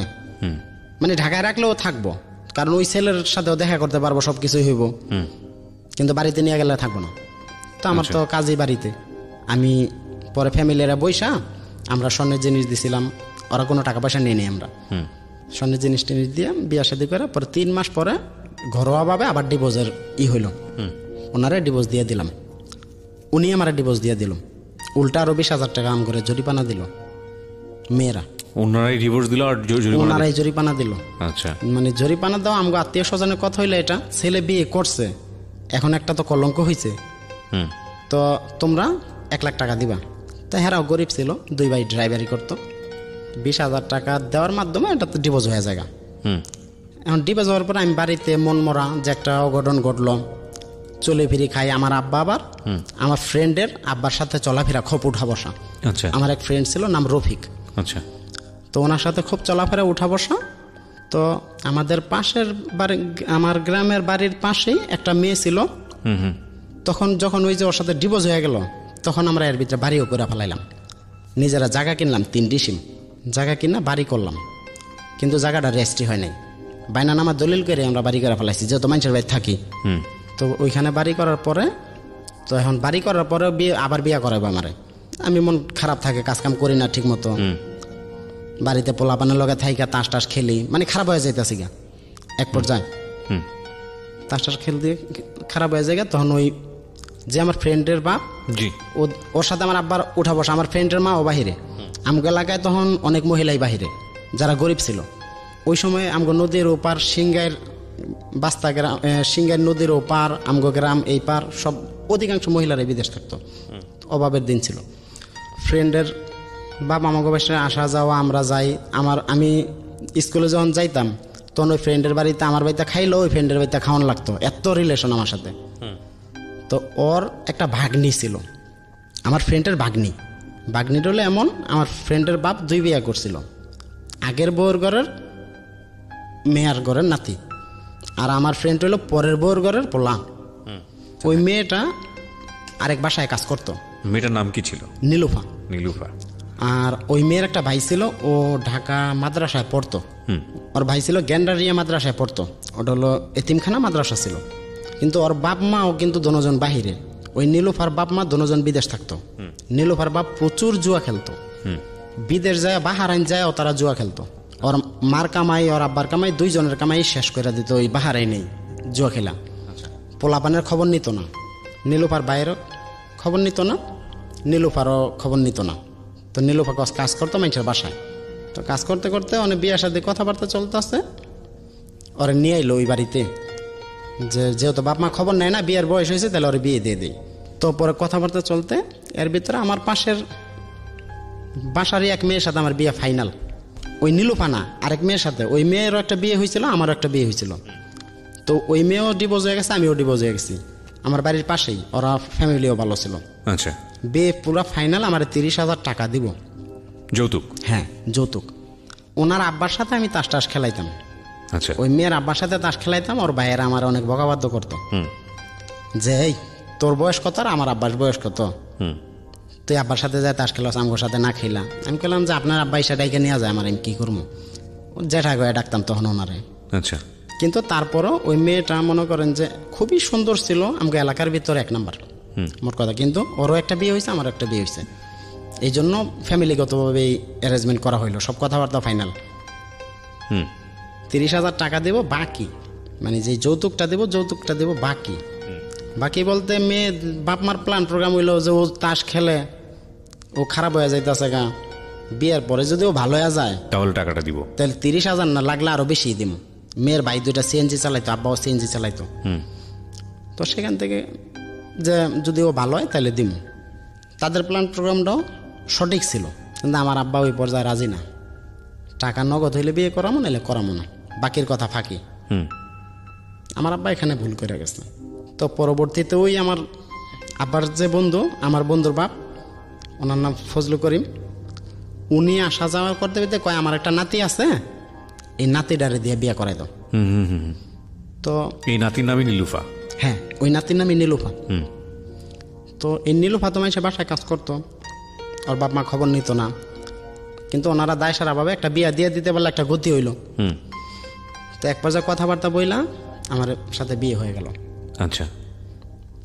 একদম ফ্যামিলিগতভাবে আমার দাদি আইলো, আমার চাচারা আইলো, একবারে ভিডিও টিডিও কইরা বিয়ে হইলো। সেই মানে খুব ভালো ইয়েতে আমার বন্ধু বান্ধব কাজের সবাইরে নিলাম, নিয়ে টিয়ে বিয়ে হয়ে গেল ইনশাল্লাহ। তো সংসার করতে থাকলাম। টাকা দিল 45,000, অন্য না, ওর বাপ মা থেকে নিয়ে আমার 45,000 টাকা দিল। আচ্ছা, সেই টাকা পরে আবার কাছেই ছিল। ওর সাথে সংসার করতে করতে, এটা কিন্তু ফার্স্ট বিয়ে করলাম আমি 24শে মার্চ 2006 সালে। সেকেন্ড বিয়ে করলাম 8 মাসে, ওই বছরেরই 8 মাসের 4 তারিখে। মানে আপনি হলো কত, মানে 4 মাস পরেই বিয়ে করেছেন? 3 মাসে, 3 মাসের গ্যাপ পরের বিয়েতে নাকি? হ্যাঁ, 1 বছর পরেই আমার ছেলে হয়। আচ্ছা। তো আমার ছেলে হয় হামায়তপুর জামাল ক্লিনিকে। ছেলে হওয়ার পরে আমি এত ছোট ছিলাম, তখন বিয়ের বয়স হয় নাই এক পর্যায়ে আমার, কিন্তু লজ্জা, আমি হাসপাতাল যে ওরা দেখতে যাবো, আমি খুব লজ্জা পাইতেছিলাম যে আমি এত অল্প বয়সে বাবা হয়ে গেলাম। হাসপাতালে গেলে মানুষে কি বলবো। আমি 4 দিন পরে যাই আমার ছেলেরে দেখছি। এই লজ্জার কারণে আমি 4 দিনের ভিতরে হাসপাতালই যাই নাই। পরে ছেলে হয়ে যাওয়ার পরে তখন মা বাংলাদেশে আসছে। ছেলে হওয়ার পরে সন্তান যখন না, ছেলে যখন গর্বে তখনই মা চলে আসছে, এবং কি ওর বাপ মাও চলে আসছে। আমার শ্বশুর শাশুড়িও আইসা পড়ছে বাংলাদেশে, আমার মা বাংলাদেশে আইসা পড়লে আমার ছেলে হইল, ছেলের নাম রাখলাম রিফাত। তো রিফাত হওয়ার পরে 2007 সালের 8 মাসের 5 তারিখে রিফাত হইল। 8 মাসের 4 তারিখে আমাদের বিয়ে, ওই পরের বছরে 8 মাসের 5 তারিখে আমার ছেলে হলো। ওকে। তো ছেলে হওয়ার পরে আমরা সংসার করতেছি। এর ভিতরে আমার ছোট মেজো ভাই যেটা, এটা গাড়ি চালায়, সে আবার ওই যে প্রাইভেট গাড়ি চালানো শিখছে, ওটা চালায়। ওটা চালাইতে চালাইতে বাড়িতে খাবার টাবার নিয়ে আহে, আমি কাজ করি এদিক সেদিক, আমি তো ফার্নিচারের কাজ করি। তখন আর চাচার দোকানে কাজ করি না, তখন আমাদের এলাকায় কাজ করি, তেঁতুল জোড়া কাজ করি, অনেক জায়গায় কাজ করি, বিভিন্ন জায়গায় কন্ট্রাক্টে কাজ করি, তো কোনো ঠিক ঠিকানা নেই। তো কাজ করতে করতে আমি বুঝতে পারি নাই যে কখনের ভিতরে আমার ওই ওয়াইফের সাথে আমার ভাইয়ের সম্পর্ক হয়ে যায়। আপনি এভাবে বললে তো আমি বুঝবো না, ঘটনাটা কি ঘটেছিল যে কারণে আপনি বুঝতে পারেন যে আসলে সম্পর্ক আছে? আপনি কি দেখেছেন নিজের চোখে? আচ্ছা, সেটা বলেন। তো কতদিন সম্পর্ক আমি তখন জানি না। হ্যাঁ। আমি একদিন হঠাৎ আমার রুমে শুয়ে রয়েছি, আমার আব্বা মাঝখানের রুমে, তারপরের রুম ছোট ভাইয়ের। আচ্ছা। তো ওখানে থাকার পরে ও চাউল বের করে রান্না করতে যাবে, তখন সময় ছিল 3টা বাজে। আব্বা মাঝখানের রুমে কিন্তু শুয়ে রয়েছে। তো চাউল বের করে যখন রান্না করতে যাবে, তখন আমি কি জন্য যেন হঠাৎ লাফদা উঠছি। আচ্ছা। ওইটা ওই চাউল আবার ওই যে রুমে ছোট ভাই থাকে লাস্টের রুম, ওই রুমে। আচ্ছা। তো চাউল বের করতে যায়, দেখি যে 2জন জড়ায় ধরে রয়েছে। তো আমি তো পুরাই অবাক যে আমি এটা দেখার জন্য প্রস্তুত না। আমি তার আগে বিন্দু পরিমাণ সন্দেহ করি নাই, ওরা মোবাইলেও কথা বলছে, সামনাসামনিও কথা বলছে, আমি সন্দেহের চোখে দেখিও নাই, কারণ আমার ওই রকম মন মানসিকতাও নাই। তো ওই অবস্থা দেখার পরে আমি আব্বাই তো লাফদা উঠছে, কি হয়েছে। আপনি কি করলেন তখন? আমি তো ওরে ধরছি। ওই মুহূর্তে গিয়ে কি নিজের ভাইকে ধরেছেন? হ্যাঁ। নাকি আপনার ওয়াইফকে ধরেছেন? ধনুজনরেই পাশাপাশি ধরছি, 2 জনরে 2 হাতে ধরছি, একজনের ছুটতে দে না। ধরার পরে আমার ছোট ভাইরা আব্বাই ছাড়াই দিল, আব্বা ওইটা ছাড়াই দিল। তখন আব্বারে আমি অনেক বকাবাদ্য করছি যে আমি থাকি বাহিরে কাজকাম করছি, তো আপনি মুরব্বী মানুষ বাড়িতে থাকছেন, আপনার তো এগুলো দেখা উচিত ছিল, আপনি আজকে দেখেন না কালকে দেখেন না, আর এটা তো একদিনের ঘটনাও না, হঠাৎ করেই তো আর একজনের এই পরিস্থিতিতে দেখা যায় না। তখন আব্বা অনেক কথাবার্তা, আমি শাবল নিয়ে নিছি রুমে থেকে, যে হয় বউরে মেরে ফেলাম, বউরে মেরে ফেলাম।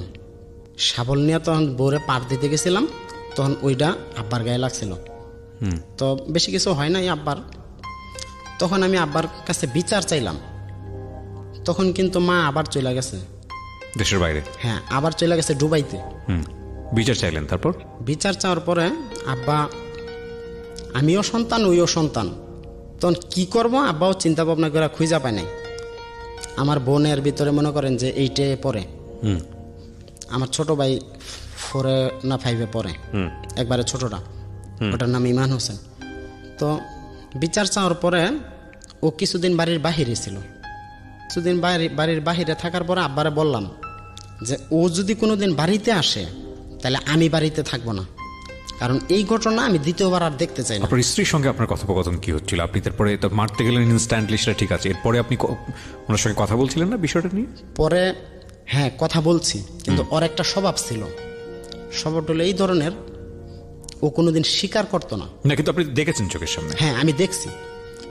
তারপর অস্বীকার করছে? তার বেরো অস্বীকার করছে যে কয় কিছু না এমনি, কিন্তু আমি সরাসরি 2 জনরে দেখছি যে মনে করেন যে জড়ায় ধরে রাখছে। তো আব্বা ওদের লোকজন ডাকাইলো, ওরা মনে করেন যে আমারই উল্টা ফাপর, যে তুই মিথ্যাই করতেছ, মানে আপনার ওয়াইফের আত্মীয় স্বজন গার্জিয়ান আমার উপরে প্রেশার ক্রিয়েট করতেছে। আচ্ছা। যে তুই ভুল বলছস, ওইও অস্বীকার করতেছে, এই জন্য ভুল বলতেছে, কিন্তু আমার আব্বাও জানে আমিও জানি ঘটনা সত্যি। তা আব্বা তো কেউরে ফেলাইতে পারতেছে না, ওই সন্তানও না আমিও না। তো এক পর্যায়ে কোনো ভূমিকা নিচ্ছে না সে? না, আব্বা কোনো পর্যায়ে যাইতেছে না, আমারও ত্যাগ করতেছে না, ওরাও ত্যাগ করতেছে না। তো আমি তো পুরাপুরি, কেউ যদি এই ঘটনা দেখে তার মাথা তো ঠিক থাকে না। খুব স্বাভাবিক। তো আমার এমন পর্যায়ে হয়ে গেল, মানে পৃথিবী আমার উপরে ভাঙ্গিয়া পড়ছে। তো সেদিন বলছিলাম যে আল্লাহ, এর আগে যদি আমার নিয়ে যাইতা তাও ভালো হইতো, এত বিশ্বাসের পরে যদি এরকম কিছু হয়। নীলুফা আবার একটু অন্য ধরনের ছিল। অন্য ধরনের কেমন, একটু টুকটাক যদি বাড়িতে ঝগড়া লাগতো তাও আর আত্মীয় স্বজন আইনা আমার প্রেশার ক্রিয়েট করতো। একটু যদি ঝগড়া লাগতো তাও আত্মীয় স্বজন আইনা বিচার বসাইতো, এগুলো আমার ভালো লাগতো না। ওই দিন ঘরোয়াভাবে ওরা মিটিং করে দিয়ে গেল যে ঠিক আছে, যা হওয়ার হয়েছে নেক্সট টাইম যদি দেহ তাহলে আমি করে জানাইও। আমি কিছুদিন পর বললাম যে না, আমি এইভাবে থাকতে পারবো না। আমার আব্বারে বললাম যে আমি তোমার কাছে বিচার চাইছি, তুমি আমার সঠিক বিচার এখনো করে দাও নাই, যে তুমি ওরে খেদাইবা আর নাইলে আমগরে খেদাই দিবা, আমরা এই বাড়িতে থাকবো না। ছোট বোন তখন 9-এ পড়ে, আব্বা কোনোটাই রাজি না, কিছুই করে না। তা আমি চিন্তা করলাম যে এই ঘটনা যেহেতু একটা সম্পর্ক ওদের ভিতরে আছে, তা আমি দ্বিতীয়বার এটা দেখতেও চাই না, শুনতেও চাই না। কিন্তু এই ঘটনা কিন্তু আমাদের ফ্যামিলি আর ওর ফ্যামিলিতেই সীমাবদ্ধ, অন্য কেউ কোনো লোকজন জানে আমি না। শুধু আব্বার মান সম্মানের দিকে তাকায় গ্রামের কেউ রে আমি জানাই নাই। আচ্ছা। আর এই বিচারের ভিতরে আমি গ্রামের কেউ রে ডাকিও নাই, শুধু ফ্যামিলির লোকজন নিয়ে শুধু বসছে। ফ্যামিলিগতভাবেই বসা হয়েছে। শুধু আমার আব্বার মান সম্মানের কথা চিন্তা করে আমি তার অনেক শ্রদ্ধা করি, যে এই ঘটনা যদি মানুষ জানে আমার আব্বার মান সম্মানই নষ্ট হইব, যে অমুকের ছেলেরা এই ঘটনা ঘটাইছে। তখন আমি আব্বারে বলার পরে যে আমি এইভাবে থাকতে পারবো না, তুমি একটা এর বিহিত করে দাও, আমি দ্বিতীয়বার আর এগুলো দেখতে চাই না, বা এরকম পর্যায়ে আমি আর করতে পারবো না। পরে আব্বা কিছু করার না করাতে আমি চলে যাই বউ নিয়ে। আচ্ছা, চলে যাই বাড়ি বলতে ছেড়ে দিই। বাড়িটা ছেড়ে দেন? হ্যাঁ, আমি বাড়িটাই ছেড়ে দিই। ছেড়ে দিয়ে তেঁতুলচোরা নামে আমাদের বাড়ি থেকে 4 কিলোমিটার দূরে একটা এলাকা আছে। কোন জেলা এটা? এটা সাভারে, আমাদের সাভারে। ইউনিয়নেই। আচ্ছা, আমরা যে ইউনিয়নে থাকি আমরা জাউচর গ্রাম 8 নং ওয়ার্ড, আর ওটা তেঁতুলজোড়া ইউনিয়ন। ওটাও তেঁতুলজোড়া ইউনিয়ন, কিন্তু ইউনিয়নের কাছাকাছি তেঁতুলজোড়া বলে, ইউনিয়ন ও তেঁতুলজোড়া। ওখানে বৌনিয়া রোম ভাড়া চলে গেলাম, ভাড়া বাড়িতে থাকি তখন। ভাড়া বাড়িতে থাকি বেশ, আমরা ওরে সব অপরাধ আমি মাফ করে দিছি। ইতিপূর্বে আমার আমি আর কিছু মনেই রাখিনি। ওরা আবার নিয়ে আমি সুন্দরভাবে সংসার সাজাই নিছি, রুমে জিনিসপাতি করে নিছি সব কিছু। 1-1.5 বছরে ওই এর ভিতরে একটা জবও ছিল গার্মেন্টসে। আচ্ছা, 4 মাস না 5 মাস, 2 মাস না, চাকরিটা হয়েছে কেবল হওয়ার 20 দিন না 25 দিন পরে ওরা বাইর করে দিছে অফিস থেকে। আচ্ছা, কেন? ও আবার দ্বিতীয়বার প্রেগনেন্ট, ও আচ্ছা আচ্ছা, বাবু আসছে। আপনার যখন এই ঘটনাটা ঘটে তখন আপনার একটা বাচ্চা হয়ে আছে? একটা বাচ্চা ছিল। তখন ওর বয়স কত? ওর বয়স তখন 3 বছর। 3 বছর। ছেলে? সাথে তো বাচ্চা হইল। ছেলে? হ্যাঁ, ছেলে। হ্যাঁ। তো তখন বাচ্চা যখন আসলো ওনারা চাকরি থেকে বাইর করে দিল। তা আমি বললাম যে বাচ্চা যেহেতু আসছে তাহলে থাকুক। ওই ছেলের বয়স তো মোটামুটি 3 বছর। তা আমরা মোটামুটি পরবর্তীতে মাইনা নিচ্ছি সব কিছু। মাইনানোর ভিতরে এর ভিতরে ছোট ভাই, ওই মেজো ভাই এক মেয়ের সাথে সম্পর্ক করে আমার বাসায় নিয়ে গেছে। এই মেজো ভাই? হ্যাঁ, এই মেজো ভাই। আমার তো বলার সাহসই পায় না, আমি ওর সাথে কথাই বলি না। ও এক কথা, ওর পর থেকে আমার শত্রু, ভাই না। পরে আমি কাজা থেকে আমার ফোন করে আনা হয়েছে, ওর ভাবিরে বলতেছে যে ভাবি আম করে বিয়া পড়াই দেন। তো আমি তো করে দেখতেই পারি না। তখন আব্বারে ডাকাইলাম, আব্বারে ডাকাই বললাম যে ও ঘরে কই নিয়ে যাই বা যাও, আমার রুমে যেন না থাকে ওরা। তো ওরা আমার বাসা থেকে চলে যায় আরেক ইউনিয়নে, বাগুড়তা পাশের ইউনিয়ন। ওখানে হয়তো বা কোনো বন্ধু বান্ধবের হেল্প নিতে যায়, পুলিশের কাছে ধরা খায়। পুলিশের কাছে ধরা খায়, পুলিশ পরে 10,000 টাকা দেওয়া জামিন টামিন করায় না, বিয়া পড়ায় দেয় আব্বা। আমি ওগুলোর ভিতরে নাই, ওদের সাথে কথাই বলি না। তো ঘটনাটা ঘটলো অন্য জায়গায়। ওখানে তো আমার বাচ্চা গর্বে, সব কিছু ঠিকঠাক আছে। ওই ছোট বোন এসএসসি পরীক্ষা দিব, এই টাইমে তার বিয়ের অফার আসছে আমাদেরই পাশের গ্রামে কানারচর। আমি রাজি না, যে এসএসসি পরীক্ষা না দেওয়ায় বিয়ে দিব না। তো আব্বা এরা সবাই গার্জিয়ান রাজি যে বিয়ের পরেও পরীক্ষা দিতে পারবো। আমি বললাম যে বিয়ে দিলে পরীক্ষাটা দেওয়াই দিয়ে ওরা কিছুদিন অপেক্ষা করুক। সব গার্জিয়ান যখন রাজি দেয়, আমি একলা আর সমস্যা নেই। আমি বললাম যে ঠিক আছে দেও। 2.5-3 লক্ষ টাকা খরচ করে বিয়ের অ্যারেঞ্জ সব করলাম। তখন আমার ওয়াইফ বলতেছে নীলুফা যে আমি বাড়িতে চলে যাবো, যেহেতু বাবু আসছে পেটে। তখন কিন্তু মেজো ভাইটা বিয়ে করছে, বাড়িতে বউ নিয়ে থাকে। তো রুমের মালটা সাবান নিয়ে বাড়িতে চলে গেল, ছোটো বোনের বিয়ার পরেই বাড়িতে চলে গেলে ওই ছোট ভাইয়ের বউর সাথে এক পর্যায়ে মানে 2-4 দিন পরপরই ঝগড়া, 2-4 দিন পরপরই ঝগড়া, এই কথায় কথায় বাজাবাজি।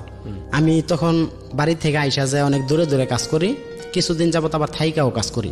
কাজ করেন বলতে কি আপনি কাঠের কাজই করেন? হ্যাঁ, কাঠের কাজই করি আমি এখনো, কাঠের কাজ করি, যাই কাজ করি, থাইকা কাজ করি। এখন হঠাৎ একদিন নীলুফা আমারে ফোন দিয়ে কইতাছে বউর সাথে ঝগড়া লাগছে আমার। তো এই কথা আমারে ফোন করে বলার পর আমার মাথা গেছে খুবই হ্যাং হইয়া, আমি পুরাই হয়ে গেছি যে এই ঘটনা আমি না জানানোর জন্য সব কিছু ভুইলা, সব কিছু মুইসা আমি আলাদা বাসায় জীবনযাপন করলাম, নিজের বাড়িটাও ছেড়ে দিলাম।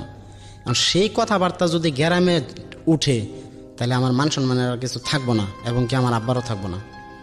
তখন থেকে আমি বলছি তোরা যা পারস কর, ঝগড়াঝাটি মিটাবি না, তোরা কি করবি তোরা বুঝগা, এর ভিতরে আমি আর নাই। আমি তোরে মাফ করে দিয়া তোর সাথে আবার দ্বিতীয়বার আমি বাসা ছাইরা তোর সাথে সুন্দর একটা সংসার করছিলাম। তুই বাড়িতে যায় যত মহিলার প্যাঁচের মূল তোরা প্যাঁচ লাগাইতাছস, এই কথা তোরা 2 দিন ঝগড়া করবি, 4 দিন ঝগড়া করবি, বাহিরে শুনবো, এটা বন্ধু বান্ধব আছে, সমাজ নিয়ে চলতে হয়, গ্রামের বিষয়। তখন থেকে আমি আর বাড়িতে যাই না, ওরা এই ঝামেলাও মিটায় না। তো ওরে বলি যে তুই আবার আয়া পড় আমার কাছে, আমি যেখানে রুম নিবো ওখানেই থাকবো। ও আর আসে না। তখন ওরা বাড়িতে থাকে, আমি খরচপাতি দিই, আমি যেখানে কাজ করি খরচপাতি পাঠাই, বাড়িতে যাই না। পরে বাড়িতে না যাইতে কারখানায় কাজ করতে করতে আমার কারখানার একটা ছেলে ছিল, নাম ছিল সঞ্জয়। ওর একটা গ্রামীণ নাম্বার ছিল, ওই নাম্বার থেকে মডিফাই করে একটা নাম্বার চেঞ্জ করে আমি ফোন দিয়েছিলাম একজনকে। ফোন দিলে একটা মেয়ে রিসিভ করে। ওই মেয়েটা যখন রিসিভ করে তখন একদিন 2 দিন কথা বলি। ও গার্মেন্টসে জব করতো, ওর নাম ছিল বিউটি। তো কথা বলতে বলতে এক পর্যায়ে ওর সাথে প্রায় 4-5 মাস কথা বলি। আমি বিয়ে শাদী করি না, বিয়ে শাদী করি না, কারণ আমি চিন্তা করতেছি বাড়ির ঝামেলাটা কেমনি মিটামো, বাড়ির ঝামেলাটা মিটাইলে আমার শেষ। আর ওই মেয়ের সাথে এমনি কথা বলি, হয়তো বা সময় কাটে, একা থাকি।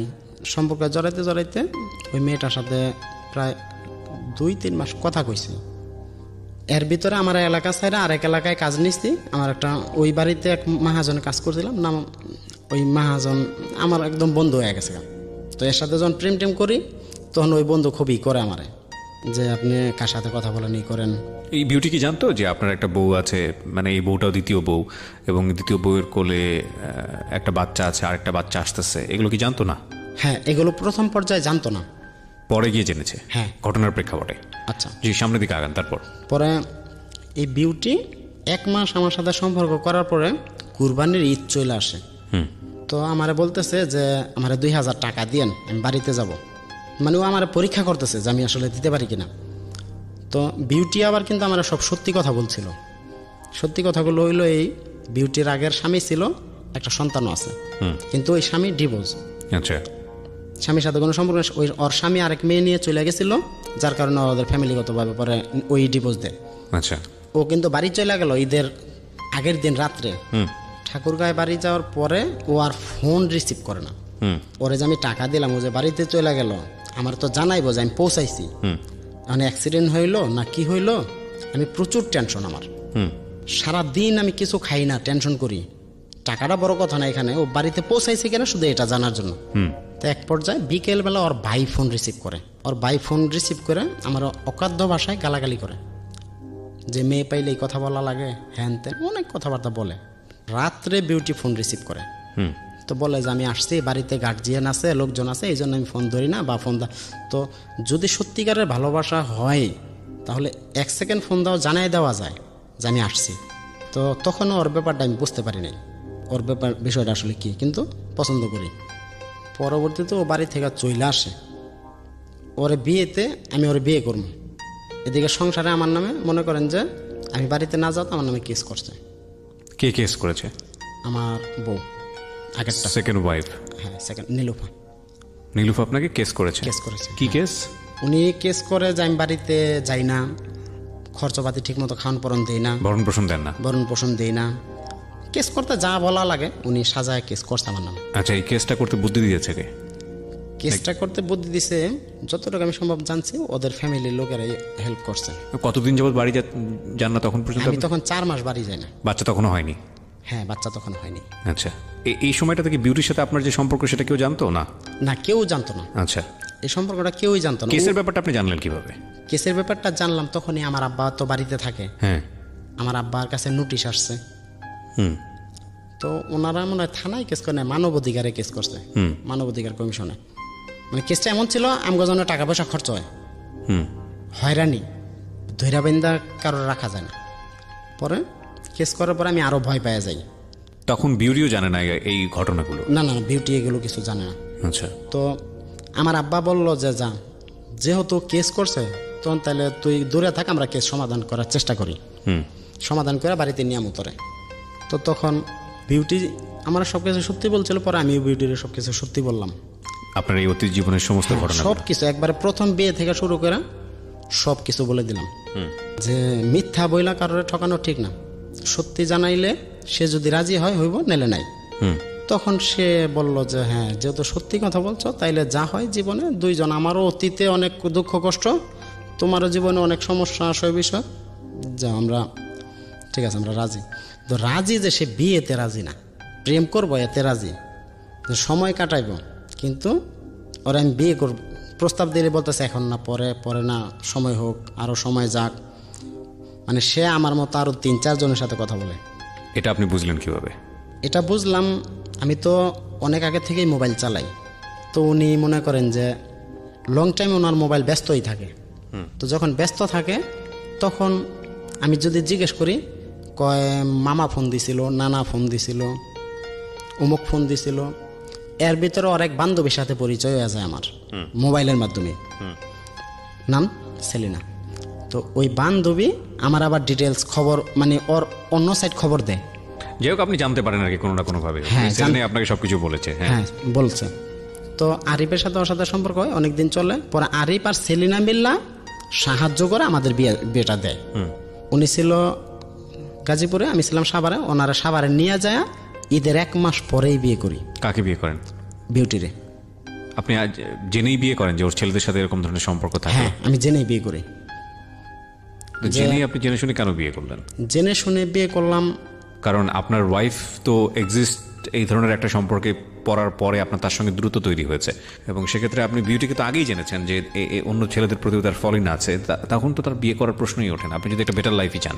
না, সে তখন আমারে বলতো যে এগুলো আসলে কিছু না, হয়তো বা কর্মক্ষেত্রে ফোন আসতেই পারে। আমি যেহেতু জব করি, তো আমার সুপারভাইজারও ফোন দিতে পারে। আর সব মানুষ সবসময়, আপনি বিশ্বাস করেছেন মানুষ সবসময় একরকম থাকে না। আমিও তো ওরকম না, যেহেতু আমার বাড়িতে একটা দুর্ঘটনা, আমি যে ওরে বিয়ে করব, আমারও ওই রকম পর্যায়ে না যে আমি সংসার কয় বছর করব, কয়দিন করব, আগে বিয়ে করি, এখনকার সময় কাটুক। তখন ওইগুলো যাই নাই, আমি বিয়ে করলাম।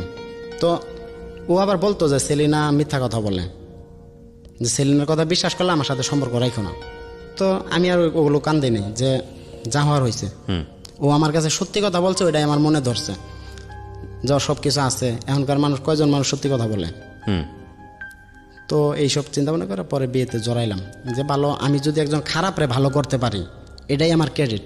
তো বিয়ে করার পরে তো সেদিন কিন্তু আমরা থাকতে পারবো না, বিয়ে করে আবার ওরা রাইখে আসতো ওই জায়গায় গাজীপুরে।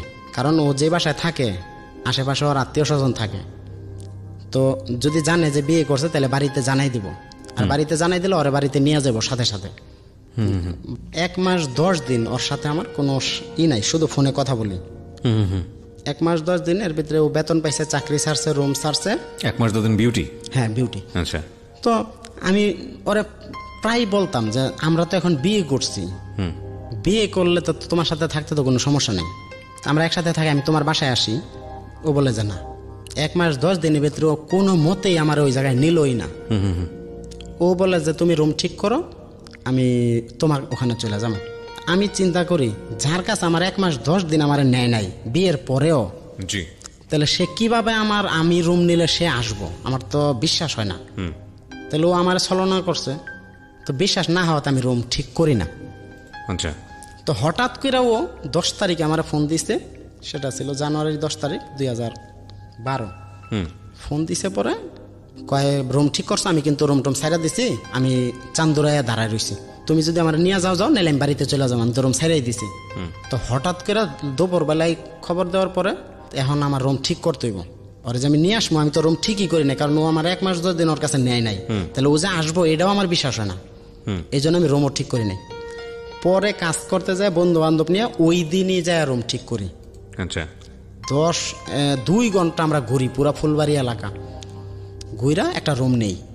এদিকে আপনার মামলাও চলতেছে, আপনার সেকেন্ড ওয়াইফও আছে? হ্যাঁ, মামলা আব্বাই চালাইতেছে, আমি হাজিরা দেই না। আচ্ছা। টাকা পয়সা সব আব্বাই দিতেছে। ওকে। গাজীপুর থেকে নিয়ে আসলাম ফুলবাড়িয়া, আইনা রুমের ভিতরে আমগো থাকার ভিতরে ওর কাছে টাকা 1000, আমার কাছে টাকা হইলো 1500। আমগো এই ক্যাশ, আর কিছু নাই। থালা বাটি, খাতা বালিশ, কম্বল কিছুই নাই। বাড়ি হলে আমগো একটা পার্টি দিল, আর 2000 টাকার হান্ডি পাতিল ল্যাব খেতা, শীতের দিন ছিল, সব কিনা টিনা আমরা খরচ করলাম। আমাদের হাতে আর কোনো টাকা নেই, বাজার ওই রাত্রে আমরা না খাই রয়েছি। প্রথম রাত ওর সাথে আমরা ওই দিন না খাওয়া, ওইও না খাওয়া, মানে অনেক রাত হয়ে গেছে তো, আর রান্না বান্না হয় নাই। পরে দোকান থেকে কিছু হয় না, খায়া ঘুমাইছি। পরে আমার একটা সাহস ছিল যে যদি আমাদের টাকা পয়সা নাও থাকে সমস্যা নেই, আমি হাতের কাজ জানি। ওই তখন হেল্পার। তো আমার এটাই সাহস যে আমি হাতে কাজ করি, যে কোনো জায়গায় কাজ করলে 200-500 টাকা আনতে পারবো, সংসার চলবো। এই সাহসেই আমরা ওই পর্যায়ে ওই রুমে শুরু করলাম। এর ভিতরে তো আর আমার খস্তা আছে, মানে সেকেন্ড ওয়াইফের হ্যাঁ হ্যাঁ আত্মীয় স্বজন হ্যারাসমেন্ট করে বাড়িতে, আব্বারে ট্রেড করে, আব্বারে অনেক কথাবার্তা বলে, হ্যাঁ, যে ছেলে আইনা দাও হ্যান তেন। এর ভিতরে আমি কাজকাম করি, পাশের রুমের এক মহিলা বিউটির চাকরি নিয়ে দেয় অনেক কষ্ট মষ্ট করে। ওই মেয়েটা ছিল সিনিয়র অপারেটর একটা ফ্যাক্টরিতে, লাইনের ভিতরে সুপারভাইজারও ই করে, মানে এতই সিনিয়র ছিল মেয়েটা, প্রচুর কাজ জানে ক্রিটিক্যাল। আচ্ছা, ও সুপারভাইজারে কইছে যে কাজ জানে না, এই আজকে থেকে অপারেটর, তাই সই। তো ওর হেল্পে ওর চাকরি হয়ে গেল। এতে আমরা থাকতে থাকলাম দুইজন। মোটামুটি বাড়িতেও কিন্তু আমি টাকা পাঠাই, ওদের কিন্তু খাওয়ান খরচ দেই, আবার মামলাও কিন্তু মামলার টাকাও কিছু দেই আব্বারে, আবার মায়ও দেয়। তো এরকম করতে করতে আমাদের 10 মাস 11 মাস চলে গেছে। তখন কিন্তু ছেলে হয়েছে, আচ্ছা, এটা সিজারে হয়েছে, আগের ছেলেও সিজারে হয়েছে। সিজারে হয়েছে, এই বেতন পাইছে, ওই টাকা এ খালি বেতন পাইছে। আমি বললাম যে আমার কাছে দাও, রাখি, পরে নিও। ওই টাকা নিয়ে যায় ওই হাসপাতাল দিলাম, বিউটির বেতনের টাকা। হাসপাতাল দিয়ে পোলা টোলা রিলিজ করায় বাড়িতে পাঠাই দিলাম। আমি কিন্তু আয়া দেখা করলাম হাসপাতাল, আচ্ছা। ওই অবস্থায় ছেলে হয়েছে, দেখতে আসছি, রাগ থাকলেও নাই। মানে এরা তখনও জানে না যে আপনি তৃতীয় বিয়ে করেছেন? হ্যাঁ, এটা জানে না যে আমি বিয়ে করছি, তাইলে তো আমার আটকাইতো। তো সবাই চিন্তা করে যেহেতু ছেলে হয়েছে তাহলে বাড়িতে আইসা পড়বো। বাড়িতে পরে আসি না, ওরে নিয়ে তো থাকি, কিন্তু ফোনে কিন্তু ওদের সাথে যোগাযোগ, নীলুফার সাথে কিন্তু ফোনে তখন আমার যোগাযোগ, কথাবার্তা সবই হয়, শুধু আমি বাড়িতে আসি না। তো এর ভিতরে একদিন আমি লুকায়া বাড়িতে আসছিলাম, নীলুফার কইছিলাম যে আমি বাড়িতেই থাকবো, ওরা যা বলার বলছিলাম। ওকে ঠিক আছে, তাহলে আর পুলিশ টুলিশ দরকার নাই। ওই দিন রাত থাইকে আমি ওর পরিস্থিতি বুঝা পরের দিন যাই আর আমি আহি না। মানে ওরা ফ্যামিলিগতভাবে আমার আটক করব, এটা সমাধান করাইব। আর এর ভিতরে কথাবার্তা চলতেছে, ওরে বিদেশ পাঠাই দিব। আচ্ছা, নীলুফারে বিদেশ পাঠাই দিব। ওকে, যে এরকম সংসার না রাইখা ওরে বিদেশ পাঠাই দিই, তাই ভালো। বিদেশ পাঠাই দেব আমি, এদিক দা আব্বা কইতাছে ওরে বিদেশ পাঠাই দেব, কিন্তু ওর কিন্তু সংসারের যে ভরণ পোষণ এর কিন্তু কোনো অভাব নাই। এর প্রতি মাসে মা 10,000 করে টাকা দেয়, আমি দেই, খাওয়া দাওয়া সবই চলে, কোনো প্রবলেম নেই, কিন্তু এর বিদেশ পাঠাই দেব। পরে আমি বললাম যে যেমন চে তাই করুক গা। পরে ওই বিউটির সাথে সংসার করতে করতে ওরা পাশাপাশি এলাকা, তো ওদের আত্মীয় স্বজন আমার খোঁজে, পায় না। খুঁজতে খুঁজতে একজন হঠাৎ করে আমার ফলো করতে করতে বাসার ঠিকানা পায় ফেলাইছে। তো ওরা আবার যেদিন ঠিকানা পাইছে সেদিনই যায় নাই, ওরা গেছে আরো 3 দিন পরে, শুক্রবারে গেছে। মানে শুক্রবারে কাজকাম বন্ধ, ছুটি থাকে, গেছে রাত 8টার পরে, যে যেন দুইজনের ধরতে পারে। দুজনে ধরতে পারে মানে কি, ওরা কি জেনে গেছে যে বিয়ে শাদী করেছেন বা এরকম কোনো কিছু? ও যে লোক ইনফরমেশন পাইলো সে বাসায় যায় সবকিছু যাই না আইছে। আচ্ছা, যাই না আইসা যে বাসায় থাকছে আমি এত কিছু জানি না, মানে কিভাবে জানলো কি হলো এটা পরে আলাপ জানতে পারি। হঠাৎ করে মনে করেন আমরা খাইয়া দেওয়া শুইছি, দরজায় নক করতেছে, তো ও দরজাটা খোলে নাই, আমি খুলি। আমি খুলতেই যখন নগরে দেখছি আমি একবারে মানে আতঙ্ক হয়ে গেছি গা। প্রায় 10-11 জন ওরা, তো কিছু বলা নাই কোয়া নাই, আমার থাপড় মেরে দিছে। 2 থাপড় মারার পরে ওরই আরেক নানা থাপড় মারছে, মারার পরে আমাকে 2 জনের ধরে নিয়ে এলো।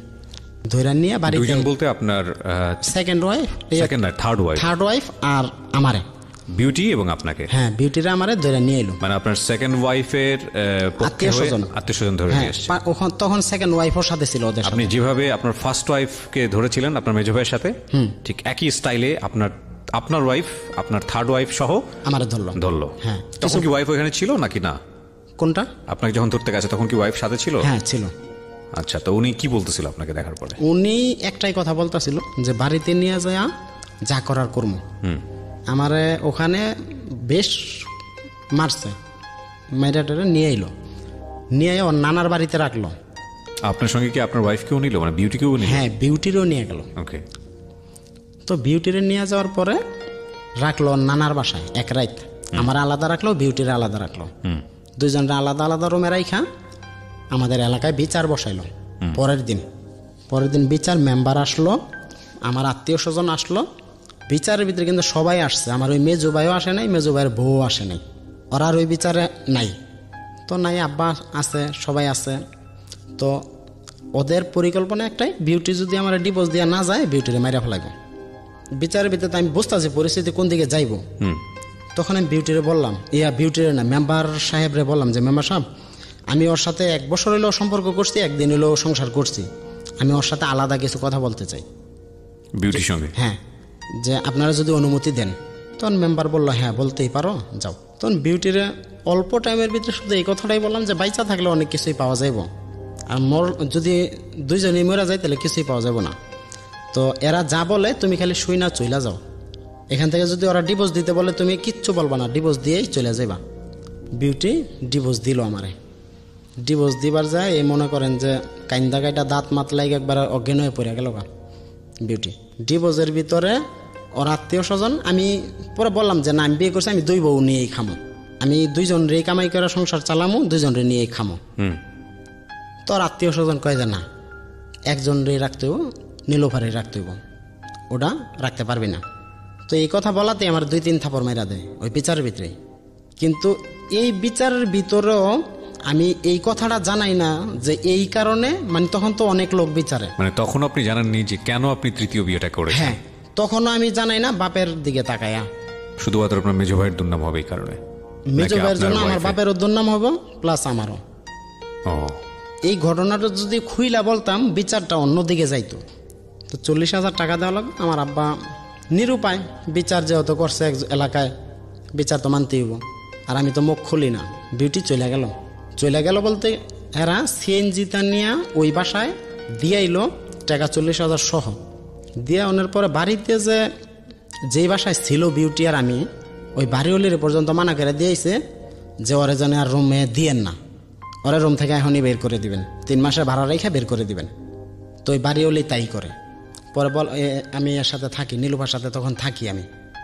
তো থাকার পরও ঝগড়াঝাটি, মন মালিন্য, নানান কাইসাল, মানে ওই পিছনে কথা তুলে সামনে কথা তুলে নানান কাইসাল করা ভাল লাগে না। কাজকাম করে অশান্তি ভাল লাগে না। তোমার বাপ এই করছে, তোমার বোন এই করছে, তোমার ভাই এই করছে, কাজ করে সারাদিন এসে এসব পেশাল ভাল লাগে না। পরে বিউটি ওই বাসায় 1 মাস থাকার পরে বিউটির এখানে বেতন হইল, ফ্যাক্টরিতে বেতন হইল। বিউটির নিয়ে আবার আমি চলে গেলাম গাজীপুরে। ওখান থেকে একটা শুধু শার্ট গায়ে দিয়া আমি বিউটির নিয়ে গাজীপুরে চলে গেছি। গাজীপুরে চলে যাওয়ার পরে বিউটির বিয়ে করলাম আবার। হ্যাঁ, আবার বিয়ে করি। 6 মাস থাকার পরে ওর বাড়িতে গেলাম, ওরে নিয়ে ওর বাড়িতে গেলাম। বাড়িতে যাওয়ার পরে ওখান থেকে 13 দিন পরে চলে আসলাম। আসার পরে আমরা স্থান পরিবর্তন করলাম এদিকে। আর আমি ওই বিউটি যখন নিয়ে চলে আসি তখন আমার আর যোগাযোগ নাই বাড়িতে, ইন টোটাল যোগাযোগ বন্ধ করে দিছি। বন্ধ করে দেওয়ার পরে আব্বা কিন্তু আমার খোঁজে, মানে আব্বাই গোপনে খোঁজে যে আর কেউ সাথে যোগাযোগ না করুক, আমার সাথে তো করবো। তো পরে আমি আব্বার সাথে যোগাযোগ করি না। না করতে আব্বা ওর বাড়িতে একবার গেছিল ওই অবস্থায়, মানে আমরা 6 মাস ছিলাম কোনাবাড়িতে, তখন আব্বা ওর বাড়িতে গেছিল একবার। যাওয়ার পরে আব্বা ওর বাড়ি কিন্তু চিন্নাইলো এই প্রথম যায়া। কার বাড়িটা? বিউটির বাড়ি। হ্যাঁ, চিন্না আসার পরে আমরা কোনাবাড়ি থেকে চলে আসলাম চন্দ্রায়। তখন একবারে টোটাল যোগাযোগ বন্ধ, বাড়িতে কোনো খোঁজ খবর নাই আমার 6 মাস। আচ্ছা, নীলুফার বা আপনার বাচ্চা কাচ্চার কোনো খোঁজ খবর নাই? কারো কোনো খোঁজ খবর নিই না। আচ্ছা। তো খোঁজ খবর না নেওয়াতে এই বিউটি সংসার করতে করতে ওর নানা আসলো চন্দ্রায়। ওর নানা আইসা আমার দেখা যায় আমার দোকান নিয়ে দিব ওই দিব বইলা টইলা চলে গেল গা। তো চলে গেল গা। ওর নানার ওর মা কয় কিছুই দিব না। ওর আগের জামাই যে ডিভোর্স করেছিল ওখান থেকে 65,000 টাকা দিয়েছিল। তো বলছে যে আমার ওই টাকাটা দাও, আমি ব্যবসা আমার হাজবেন্ডের ব্যবসা করাই। তখন ও করায় না। তো তখন আমার আব্বা খুঁজতে খুঁজতে আবার ওর বাড়িতে চলে যায় যে আমার সাথে যোগাযোগ না রাখলো তো ওর সাথে যোগাযোগ রাখবো। তো অনে যায়া ওরা আমারে ফোন দেয় যে তোমার আব্বাই সামকো বাড়িতে, তুমি বলে যোগাযোগ করো না। তো ওখান থেকে আব্বারে বললাম যে তুমি চলে আসো, আমার এখানে চলে আসো। পরে আব্বারে আমি ওই ঠিকানা দিই।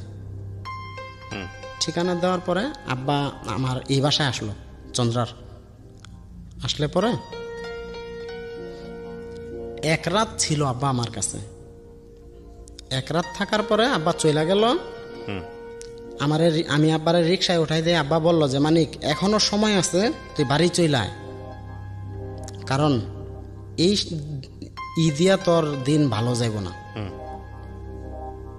মানে আব্বা ওই যে যাতায়াত করছে, দেখছে, বুঝছে যে ভালো যাইব না, তুই বাড়িতে চলে আয়, ওরা বাদ দিয়ে এখনো। কিন্তু আমি একটা কথাই চিন্তা করছি যে ওর একবার বিয়ে হয়েছে, আবার আমিও যদি সাইরা চলে যাই তাহলে কলঙ্ক, ওর সাথে আমার এটা তাহলে বেইমানি হইব, তা আমি আর ওর সাইরা যাই না। কিন্তু এর ভিতরে আমার অসুখ হয়ে গেল, আমি দিন দিন প্রচুর শুকায় যাই। আমার ওজন ছিল অনেক, 76 কেজি ওজন ছিল, আমি দিন দিন প্রচুর শুকায় যাইতেছি।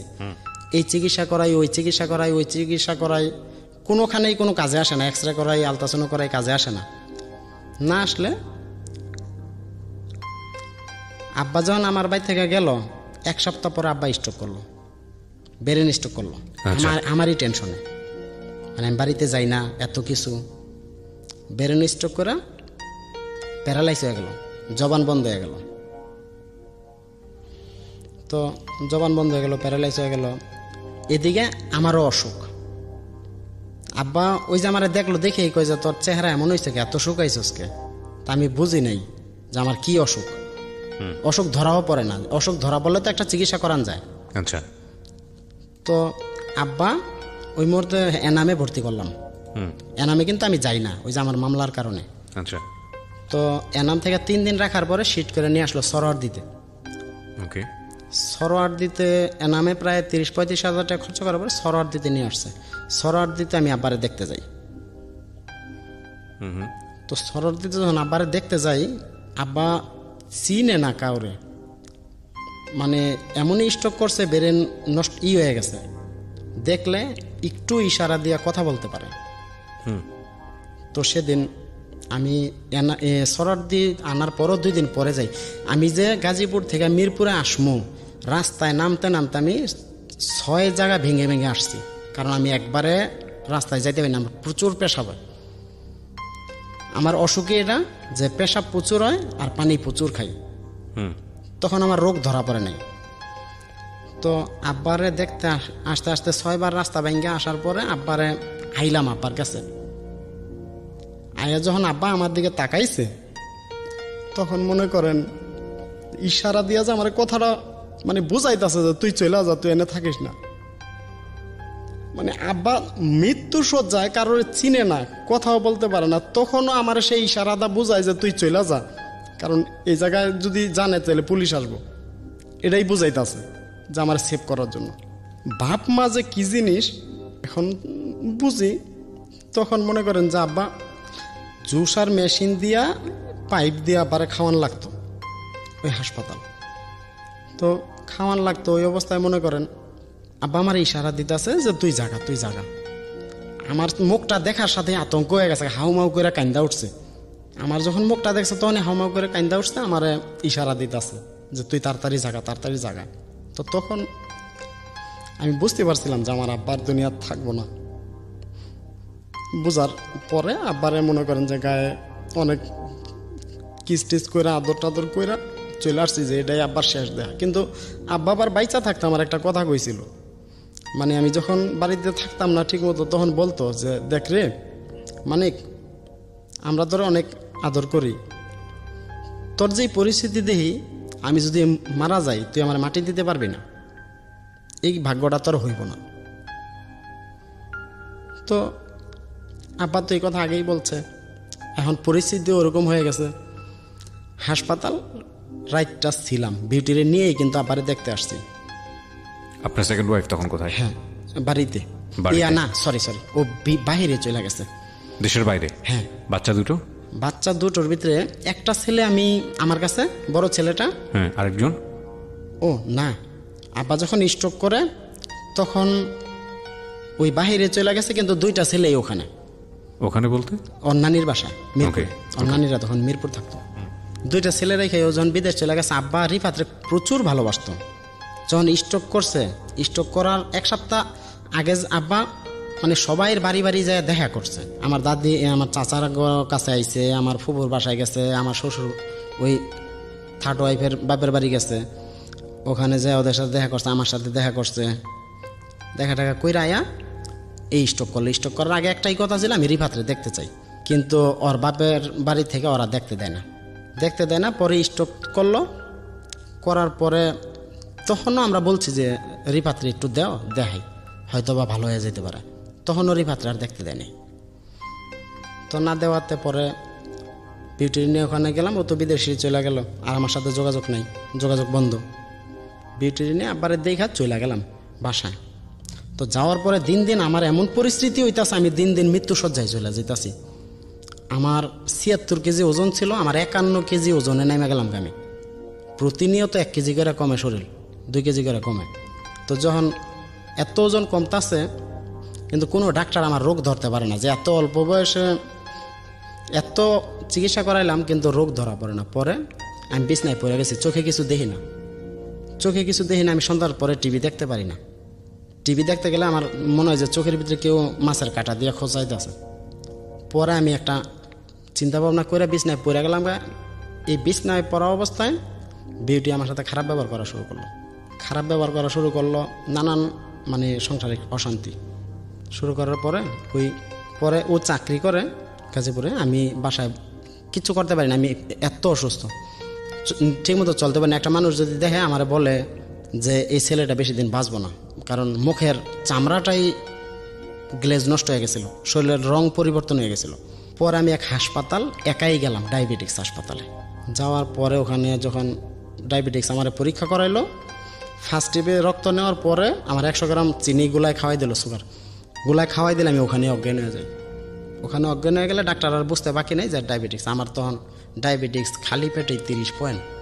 খালি পেটে ডায়াবেটিস 30 পয়েন্ট? খালি পেটে আমার ডায়াবেটিক্স 30 পয়েন্ট।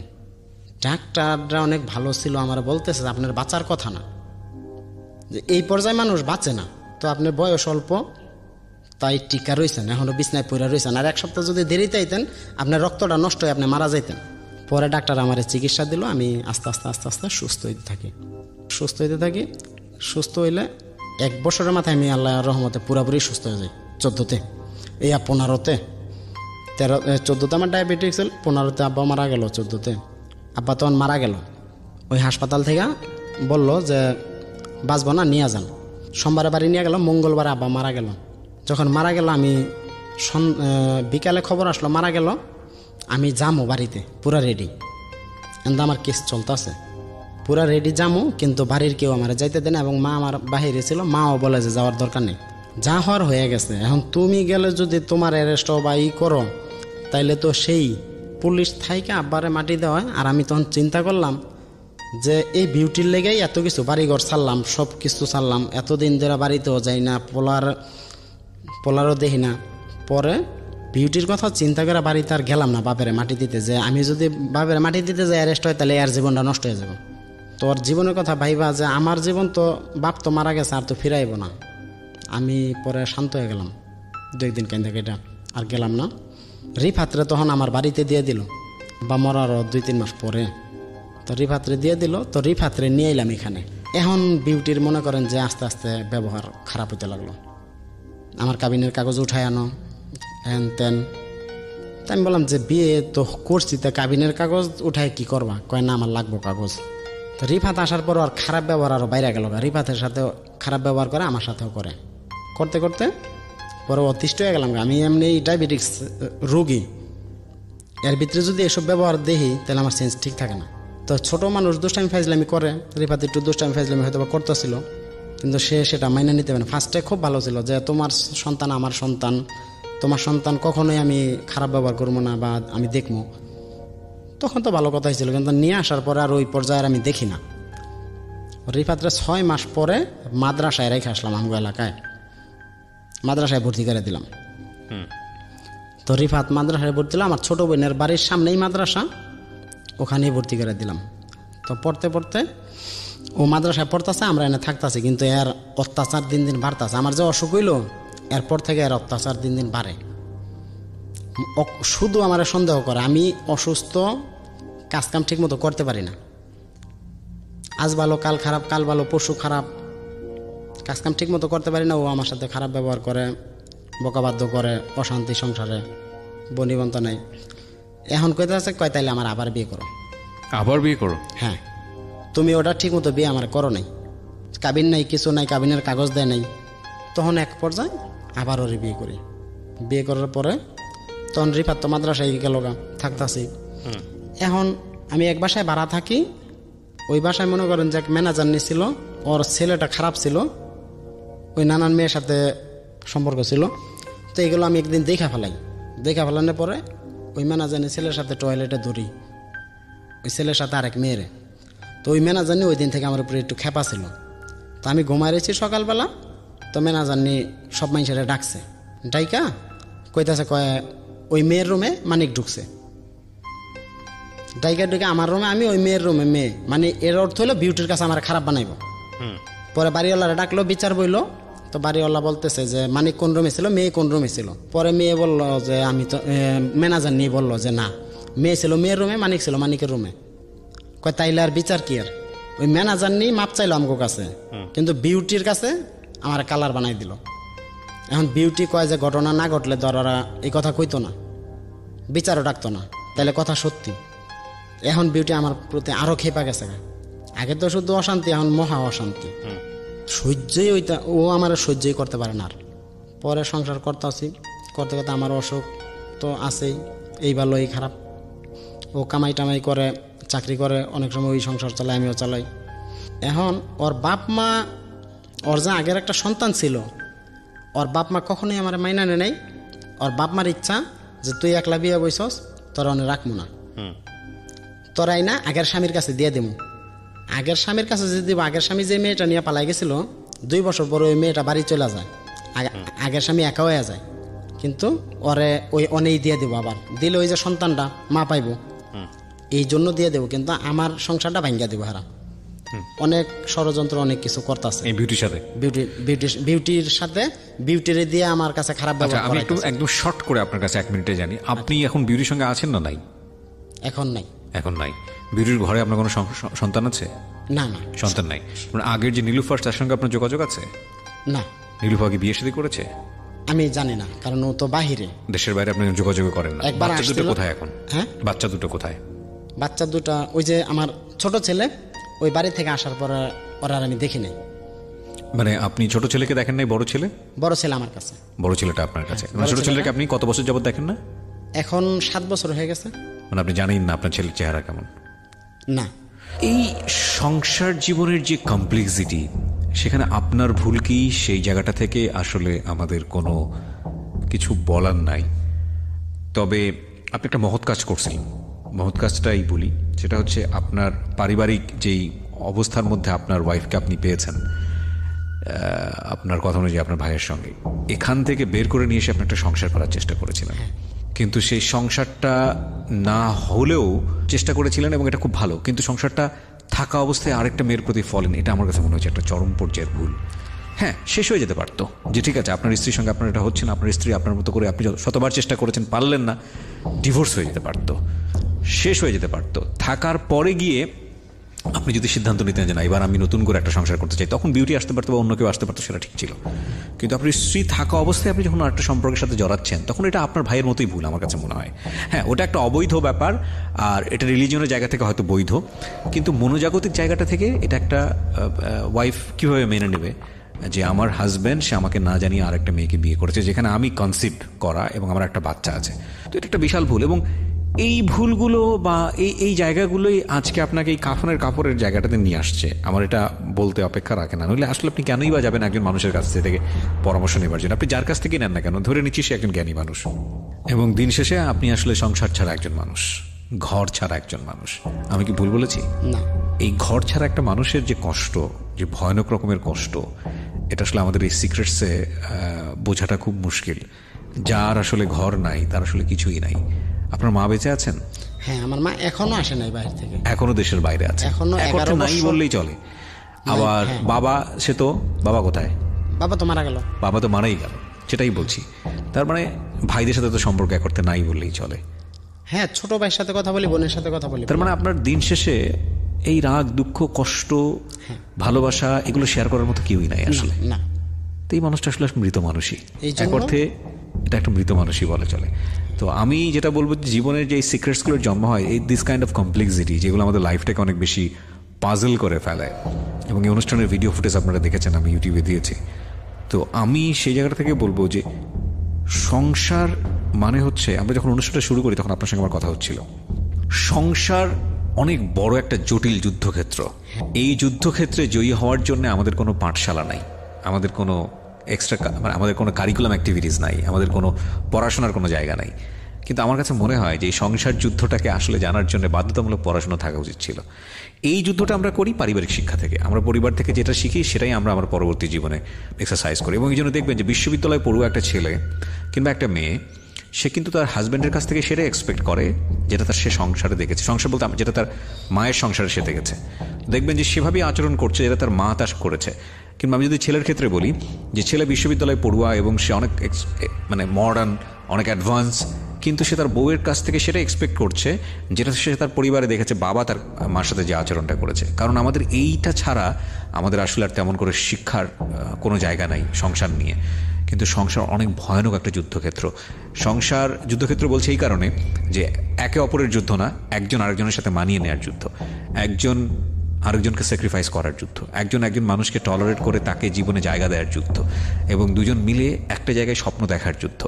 এই যে দুজনের স্বপ্ন, আলাদা আলাদা স্বপ্ন, তারপরেও একসাথে থাকা, তারপরেও বাচ্চা কাচ্চা নেওয়া, এবং তারপরেও দুজন মিলে সামনের দিকে এগিয়ে যাওয়া, দিন শেষে কোথাও না কোথাও মিলে যাওয়া, তারপরে একটা বৈরী সম্পর্ক, সেটা আবার জোড়া লাগানো, এই যুদ্ধটা কোথাও আসে না। এবং আসে হয়তো বা একটু ভিন্ন ভিন্নভাবে আসে। মিডিয়াতে যখন আসে তখন এন্টারটেনমেন্টের জায়গাটা থেকে আসে, এবং আমাদের হিন্দি সিরিয়ালগুলো যেগুলো শেখায় শাশুড়ি বউ বা এই যে একের পর এক বিয়ে করা বা লুক্রেটিভ প্রেজেন্টেশন, যেটাই বলি না কেন, সেটা হয়তো আমাদের জীবনকে অতটা বেশি ছোঁয় না।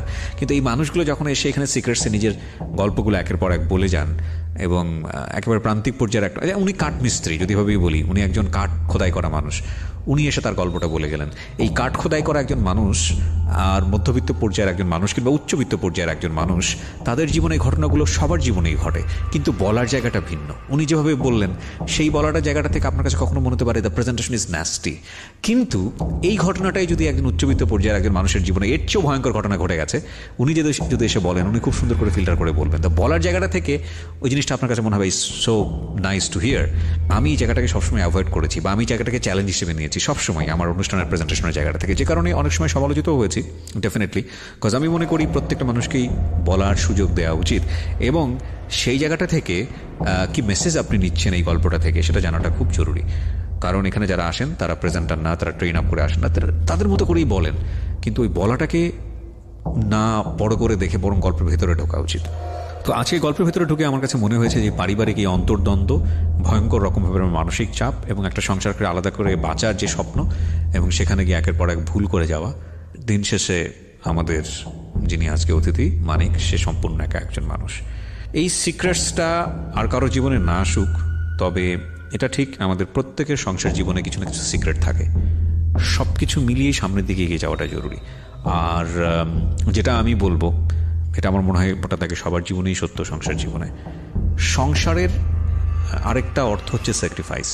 মানে আপনি যদি স্যাক্রিফাইস না করেন অপরপক্ষের, মানে আপনি যার সঙ্গে চলছেন তাকে যদি আপনি স্যাক্রিফাইস না করেন, বা ওকে যদি মানিয়ে নেওয়ার চেষ্টাটুকু না করেন, ওকে যদি মানে নিজের জীবনের সাথে ওতপ্রোতভাবে জড়িয়ে ফেলার আগে যদি চিন্তা না করেন, সেও একটা ব্যক্তিত্ব সত্তা, তারও দিন শেষে নিজের প্রয়োজন আছে, এটা যদি আপনি চিন্তা না করেন, তাহলে এবং যদি আপনার চাওয়া পাওয়ার সাথে ওই মানুষটার চাওয়া পাওয়ার কোনো মিল না থাকে, এবং এটা প্রতি মুহূর্তেই সাংঘর্ষিক রূপ নেয়, তাহলে এটা একটা সার্টেন পিরিয়ডে গিয়ে থেমে যাবে। আল্লাহ না করুক, বাট এটা থেমে যায়। মানে ডেফিনেটলি টুডে অর টুমোরো যখন দেখা যায় যে আসলে আর কিছু নাই চাওয়া পাওয়ার, আর কোনো ইন্টারেস্ট সার্ভ করছে না, তখন কেউ না কেউ ওখান থেকে কুইট করে, হয় মেয়েটা কুইট করে অথবা ছেলেটা কুইট করে। সো এই ফাইন্ডিংসগুলো আসলে এটা করাটা জরুরি। আর আমি যে কথাগুলো বললাম সেগুলো আপনিও জানেন, বাট আমার কাছে হয়তো আমার মতো আমি যেভাবে বলছি হয়তো শুনতে আপনার ভালো লাগছে। এটা প্রত্যেকের জীবনে সত্য, আমার জীবনও যেমন সত্য, আপনার জীবনও সত্য, এবং যিনি বলে গেলেন তার জীবনও সত্য। যেমন ধরেন এই যে বিউটি, তাকে তিনি ততদিন পর্যন্ত নিজের জীবনে স্থান দিয়েছেন বা দেবার যুদ্ধ করেছেন যতক্ষণ পর্যন্ত এই মানুষটার প্রতি তার ভালো লাগাটা ছিল। বারবার বিয়ে করেছেন, কিন্তু যখন সম্পর্কটা তিক্ত পর্যায়ে চলে গেল, তখন দুজনই দুজনের কাছ থেকে অনেক দূরে। এই তিক্ততা না আনার জন্য দুজনেই ফাইট করাটা খুব জরুরি। সো ভালো থাকুন আপনারা যারা এতক্ষণ আমাদের সঙ্গে ছিলেন। আগামী সপ্তাহে সিক্রেটসে আবারও কথা হবে, নতুন কোনো একটা ডাইমেনশনে নতুন কোনো গল্প আপনাদের সামনে আসবে, এবং প্রত্যেকটা সিক্রেটই আমাদের জীবনের সমস্ত ভুল জাতীয় সিক্রেটস কিংবা অপরাধ জাতীয় সিক্রেটসকে যেন স্টপ করে দেয়, সেটাই প্রার্থনা থাকে, সেটাই মূলত টার্গেট থাকে। অনেক ভালো থাকুন, আজকের মতো শুভরাত্রি। Secrets. Something beyond entertainment.